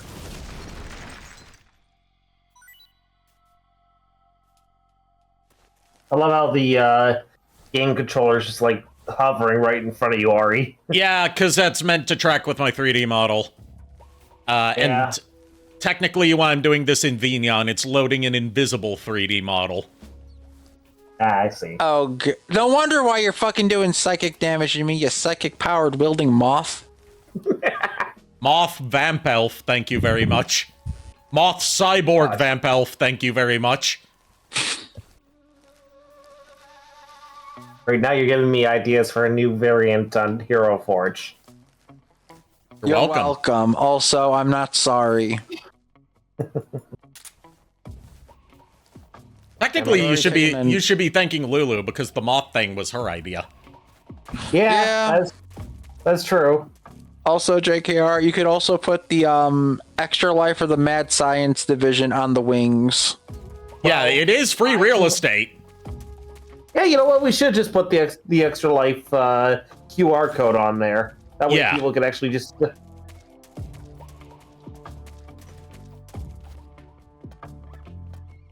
Jokes on everybody. It just takes them to the Patreon. Nah, I'm not that. I know. Neither one of us is that heartless. Yeah. Yeah, I know. See, I'm an asshole, but I'm not. I'm not that big of an asshole. You're an asshole with class. You're a class hole. I fucking hate you. I hate that. I hate the term. It's fucking funny, but I hate it.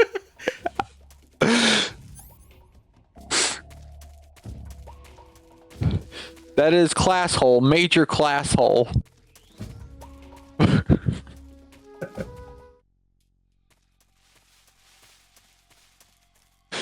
Oh God, no. It's gonna be okay, Niko. No, not as long as I'm here. I'm already taking a lot of psychic damage, and it's not even Friday. It's not even campaigned. It's not even D&D night. Yeah, we got a couple more days for. We have to wait till after tomorrow. But what's today to yesterday's tomorrow? There we go. The troops are bitching about being hungry now. Which one of you fuckers took the last Rice Krispie treat?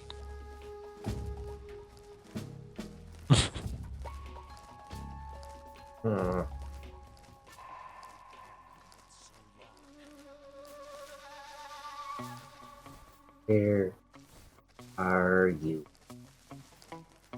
There is that piece of art that I made for you all that time ago. I'm seeing like variations of it, but I'm trying to find like the OG one that I made for you. Here's the Kaiser. Getting close. Could just search it, but at this point I'm just like scrolling through now. At this point, you're way too invested. All right, time for a boss fight. We're fighting Ocelot. We're having a Wild West showdown on each side of the ravine. Yeehaw! My inner Texan's loving this.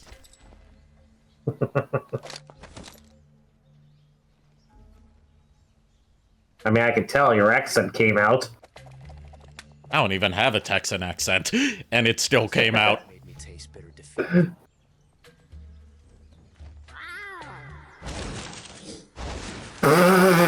For a second, I thought that was Niko for a second. Sir Pedals. I hate to disappoint the Cobras, but you're mine now. All of you, leave us. I called you here just so I could tell you to leave us the fuck alone. It's just you and me. No one. Go fuck off. Take a lunch break or something. The fact that that was literally his signal for the guys. Yep. Prefer to hunt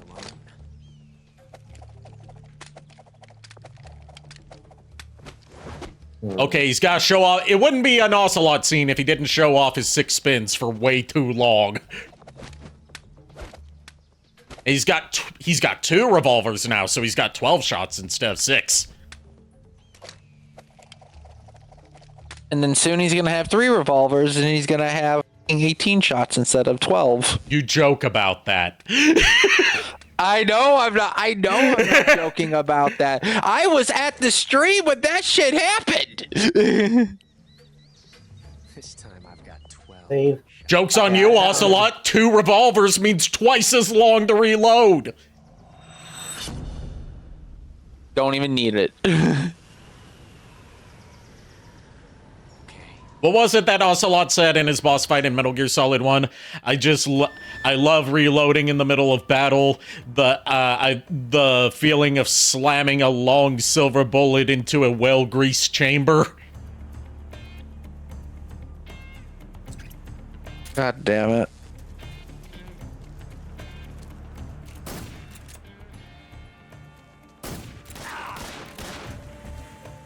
You fool!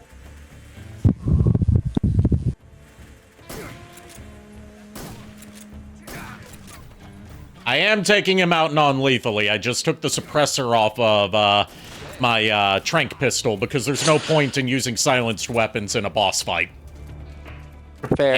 And also because the suppressors in this game wear out over time, unlike Metal Gear Solid 2 and Metal Gear Solid 1, where the suppressors are infinite. You won't get away from me.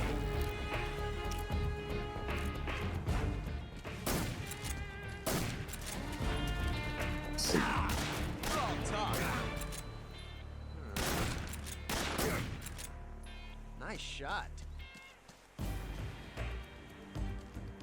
Nice shot. Falls into the ravine.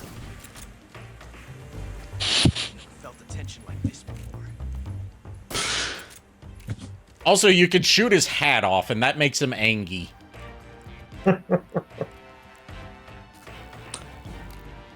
Does his hat fit 10 gallons? No, it's a beret, so no. Lame.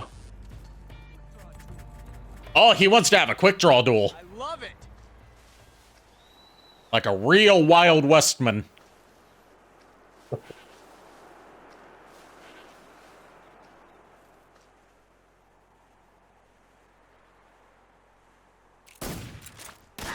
that range, huh? Touche. From that range, huh? One of those fuckers shot us with a shotgun from how far away, buddy?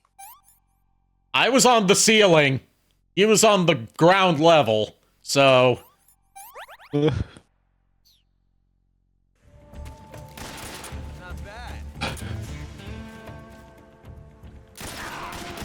How'd that one taste?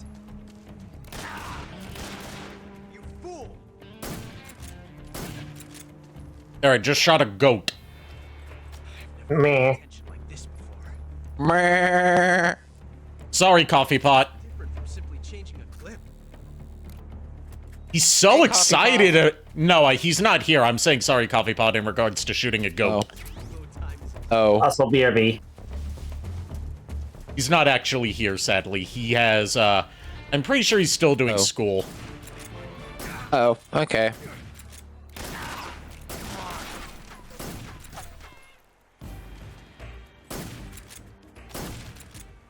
I love it. See my technique? I wasn't challenging you to a quick draw duel. You just walked into my line of fire, twirling your guns like you were about to get into a quick draw duel. All right, Oh that's my God. Ocelot taken care of non-lethally. Oh no, here come the bees. What's this? A quick draw duel over a ravine? My briefcase full of bees ought to put a stop to that. Oh, God. Fucking Ocelot warding off the bees by just spinning his revolvers. So yeah, so apparently Cloud had to stop the string because the ISP just would not be cooperative tonight. It's well. constantly happening. So yeah, they said they're going to bring have a technician come out and deal with this shit. Okay, good. Because this is not even funny. Yeah. It's never funny in this day and age when you're having constant ISP issues because fucking everything in the modern world relies on you having a constant internet connection. We'll meet again. Yeah. Ugh.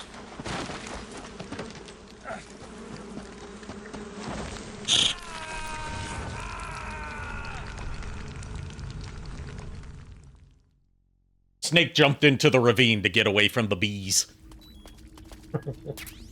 Oh boy. My God. And we got the special camo, animals. That is the camo we get for non-lethally defeating Ocelot. Ocelot has wares if you have coin. With that, I am going to save. Saving the game, Snake? And we're going to hear a movie recommendation from Paramedic. Because, like, you save with Mei Ling every time she gives you, like... Chinese proverbs. You save with Rose, and you get fucking bullshit. You save with Paramedic, and you get 1964 period-appropriate movie recommendations.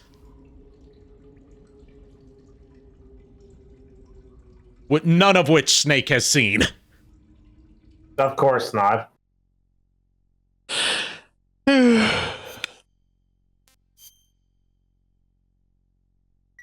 Ready for our first movie recommendation of the night? Or of the stream series? Hey, Snake, you ever Yeah. seen Godzilla King of Monsters? Godzilla. What is it? It's a movie. You haven't seen it? Nope. It's about this monster called Godzilla, who grows to an enormous size in a nuclear test and goes on a rampage in Tokyo. Accompanied by stock images of Godzilla. Right about now. It's just make-believe. Maybe that's why my pants have been so tight lately. Snake, it's a movie, not a report out of Los Alamos. I know. So then what happened? Oh. Godzilla is immune to all weapons, and humanity has no way to stop the monster. Dr. Shirazawa develops a new type of weapon, but meanwhile, Godzilla is getting closer and closer to Tokyo, obliterating everything in its path. It was originally a Japanese movie, but they made an American version, too. I recommend seeing the original Japanese one if you ever get the chance. It's mostly mindless fun, but it's also got a serious anti-nuke message as well. Where can I see the original? You'll just have to go to Japan. Really? That's too bad. Well, if you wait 40 years, you might be able to see it in America, too. Why's that? 2004 will be Godzilla's 50th birthday. And this game came out in 2004. Godzilla movies then? Of course. Everybody loves And the whole "do you think they're going to still be making Godzilla movies then" was hot on the heels of Godzilla Final Wars getting ready to come out. I'll tell you everything I know. Which was the 50th anniversary movie. It's always good to be able to And the end of the Millennium Era, and the end of Godzilla for a good 10 years. No kidding. Yeah.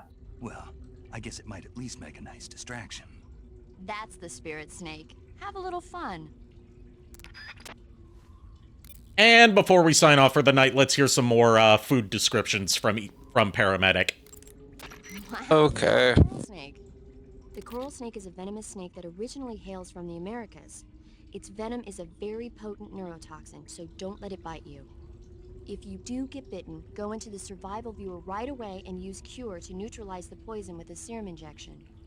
The colorful red and black patterns on the coral snake are a warning sign. Apparently, the bright flashy colors and pattern let other animals know that it carries a deadly poison that keeps them from attacking. There are many animals that mimic the colors of known poisonous animals as a defense. See, by mimicking other poisonous creatures, they increase their chances of survival. There is another non-poisonous snake called the milk snake that borrows its coloring from the coral snake. You're not even listening, are you?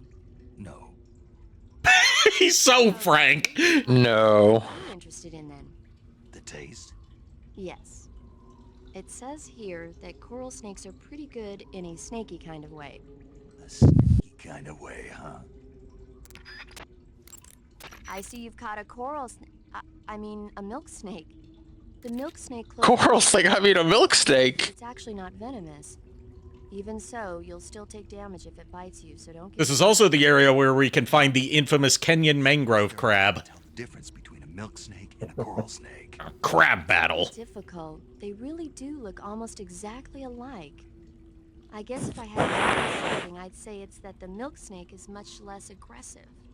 Okay. I just thought of a better way. You're going to love this. So less more angy. Eat it. Eat it?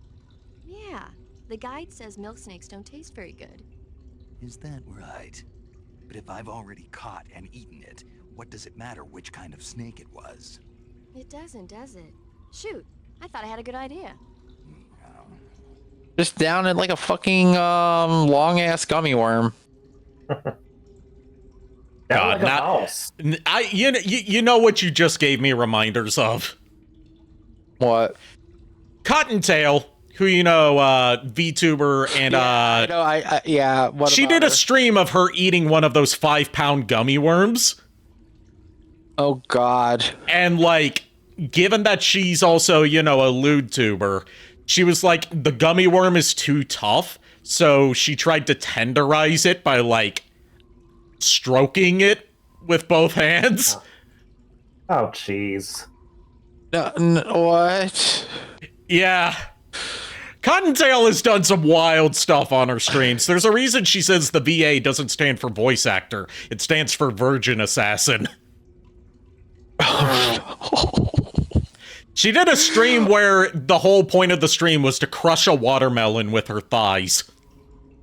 Oh, God. And she succeeded after stabbing the watermelon repeatedly to give it more structural weaknesses. Oh, God. And someone who was on some Galaxy Brain stuff while watching that, she was pointing out that the watermelon kept on slipping out of the grip of her thighs. So one of the people in her chat was like, why don't you try putting some oil on your thighs to see if that gives them more grip? And she actually did, given that the camera was focused on her bare thighs. Oh, jeez. Wow, okay. Yeah. Black band by yellow snake is a fellow. Black band by red makes that snake dead. The rhyme that I always heard was, if red touches yellow, you're a dead fellow. If red touches black, you're okay, Jack. As far as identifying a coral snake or a milk snake. I've always heard them called king snakes, but yeah. Which ones? The coral snakes or the milk snakes? Which ones are the kinky ones? I said king. And that'd be king the milk snakes. Okay. You know what they're actually called? They're just called noodles or nudes. The green tree python isn't venomous. Get out. So you're saying I should send you a box full of nudes? Likely to attack you. The green I hate you. You walked into that one, Nico. Oh my God. That's on you. Snake. What did I just say? That would freak me out because of the fact that I know what kind of nude you'd be sending. And I would be like, oh God, no, this box is hissing. Hell no. Paramedics less upset about Snake wanting to know what a green tree python tastes like, and more upset with herself for saying that the green tree python is a pretty color. It's all your fault. Jeez, I'm sorry, but enough of that. What do you mean enough of that? This is serious. She's questioning her own femininity because she called a snake pretty instead of being afraid of it. It was awfully pretty, though. See, paramedic, this is why we need feminism, so you can break out of your internalized misogyny and realize that you don't have to adhere to strict gender stereotypes. You can just be your own woman instead of adhering to what society deems a woman has to be. I see you've caught yourself an arowana. The arowana is an ancient fish that lives in tropical freshwater areas. Because of its large size, I don't think you'll be able to capture one alive. Ancient fish like the arowana are living fossils. They've hardly changed their form since the Devonian... To be fair, it is a pretty green. Yes, it is. Other ancient fish besides the arowana include the coelacanth, the starlet, and the knifefish. Fan art. Almost all organisms on Earth have evolved in various shapes and forms, but these fish have kept the same form for hundreds of millions of years. Baffling, isn't it? Sure. Strange, isn't it? Not at all. I'm fascinated by ancient fish. They're supposed to be huge, aren't they? You're wondering whether they'd make a good meal. Yeah. So, do they? The guide says they taste just fine for a fish. Great. You know what ancient fish is actually not good for a meal? The coelacanth. The coelacanth? I was just like, immediately as I said that, I was like, yeah, coelacanth, because that's... Yeah, coelacanths are mostly fat. Oh, yeah. That and they're, like, aren't they supposed to be heavily armored? Well, I'm not talking about, like, the process of prepping the fish. I'm talking about the nutritional value of them and the taste. Oh, yeah. Because they're mostly fat. Just like sharks. Sharks are not a good source of nutrients because they're very high in fat. Yeah. That's why, Well, like, apparently you people- know, in some cultures where they make shark fin soup, it's just the shark fins that they're after. The actual body of the shark is very fatty. Yeah, I was gonna say, I was like, yeah, I mean, tell that to the shark's fin. Yeah. I learned that from a Gura stream, of all things, back when Gura was still around, where, like, somebody asked, like, if they could eat her, and she looked up, like, what the nutritional value of a shark was, so she could tell them that they shouldn't eat her. And then they said, wait, if sharks are high in fat, then does that mean that you're chubby? Oh, dear. She walked into that one. I see. She walked right into that one. Rations are portable meals carried by Soviet soldiers. I've heard some nasty stories about how they taste. It looks like the rumors are true. Great. Hey, you should be grateful. Those things are designed to last. No matter how long you keep... Just look at the rations Ashens has looked at. They've lasted decades, and he can still eat them, kinda. Okay, stop. Stop. Stop. Okay, oh, to be fair, at least it's not the spider cake. I see you have a That's even worse, but okay. Keep your tarantula cake to yourself. He's got a calorie mate. This is a bit of branding. I've had a calorie mate before. They're pretty good. Okay. But what is this thing? Never seen anything like it. Calorie Mate is an energy supplement that contains all the proteins, lipids... It's basically like a protein bar, but has more than just protein in it. It's like all the nutrients that you need in a pinch. It's more like a shortbread than like a granola bar. Comes in 2 flavors, cheese and chocolate. I've had the chocolate one. It's easy and quick to eat, so it's perfect when you're running late. It also comes in other forms, like a canned drink form and a gelatin form. Like a Jello version of it, like a pudding cup. The nutrition your body needs, so it's good for losing weight. You can buy them on Amazon. That's how I've had them. Use it for watching their calories. Okay. Is that what Also, for your viewing pleasure later, Ari, It's bad for the body. You made it, didn't you? Of course I made it. Yes, I love Japan. Here we go. Paramedic is a certified original weeb. Like, before being a weeb was popular.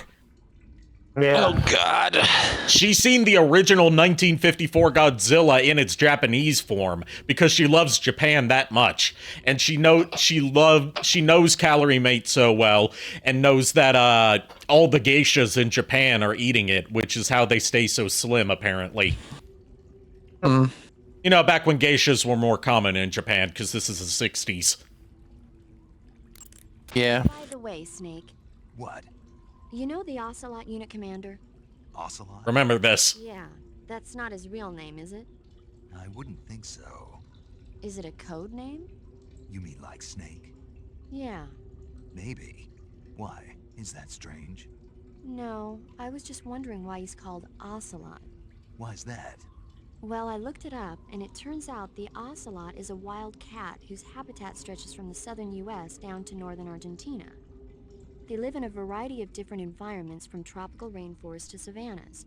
The biggest ones can grow up to 1 meter in length.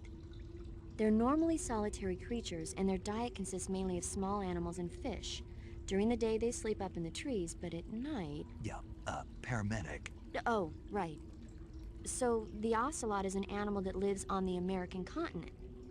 But then I wondered, why would a Soviet officer be using the name of an American cat? Good question. Maybe it's because he's fast and agile like an ocelot. Yeah, maybe you're right. But why'd you go to all the trouble of looking it up? Because I was curious. Was it helpful? Sure.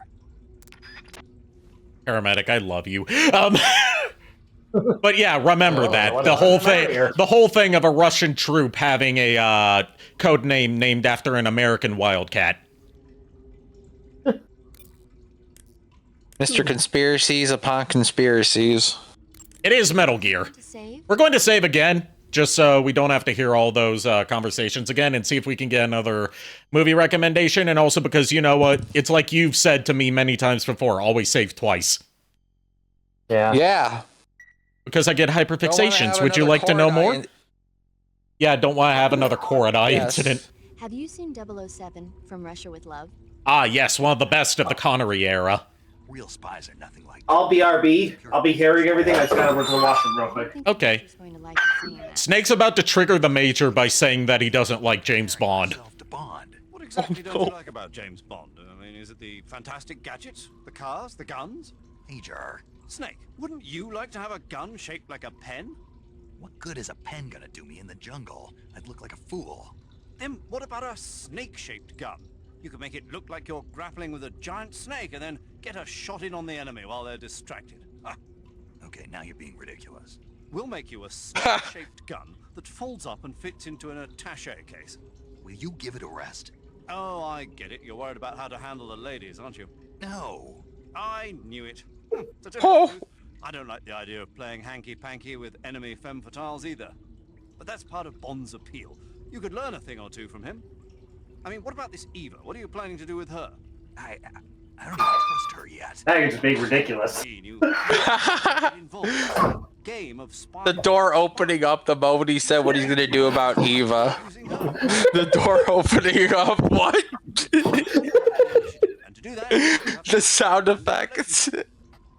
I didn't even realize you could hear that. I didn't even know it was that loud. I don't think I'm cut out for that mission. Where I lack in vision, KR, I make up for with in hearing. 007 is the biggest film out of England since the Mayflower. I wouldn't be surprised if they made 20 more of those movies. Didn't you know? The Major is a huge James Bond fan. Don't get him worked up like this. Worked up? Maybe you don't realize this, but now that you've got him started talking about Bond, I'm going to have to listen to him lecture for a whole hour after he gets off the radio. You have my sympathy. It's too bad you can't enjoy such a great movie, though. I guess I'm just one of those people who can't enjoy spy flicks. Confirmed! The Major also has hyperfixations. His hyperfixation is James Bond. Oh, God. I mean, James Bond is good. I do enjoy a James Bond movie. But yeah, here. Yeah, I prefer GoldenEye and Tomorrow Never Dies, to be fair with you. GoldenEye's a good one. It's I would say GoldenEye is the best of the Brosnan era, because Brosnan only really had one bomb out of his era, but his era was also so short compared to a lot of other Bonds. Not the shortest by far, but still pretty short. Yeah. This team is nothing but neurospicy. John, Bond, Japan, and gun. Not just gun, but also what does this taste like? Oh no. I'm pretty sure that's what Snake's gonna be thinking when you okay, but what does this gun taste like? What does this C4 taste like? Well, there's no C4 in this game, but there is C3. What does this C3 taste like? Oh yeah, safe food, TM. All right. Oh God. That's gonna do it for tonight.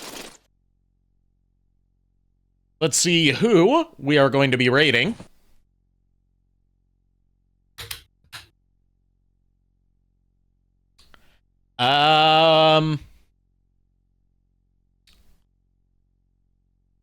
Let's see. We're going to raid Agma Von Sect to thank them for the time that they helped coordinate a group raid for me that one time. They are playing Warframe. Oh.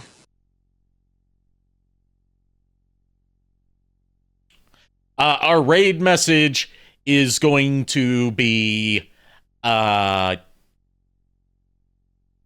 you should come in. You should come in here in the box. Yes. No. The raid message is going to be you should join me in the box. That's easier to type. Yeah. Box party. In the box. Thank you, everyone, for tuning in. Thank you to my co-host for co-hosting tonight. Go give Agma my warmest of welcomes. I'll see you guys Friday with more D&D. And until then, unpleasant dreams. Well, boys, of course, we hope you like our show. We know you ruined for us, but now we have to go. Please make sure you determine what a coral snake and a milk snake is. Good night, everybody.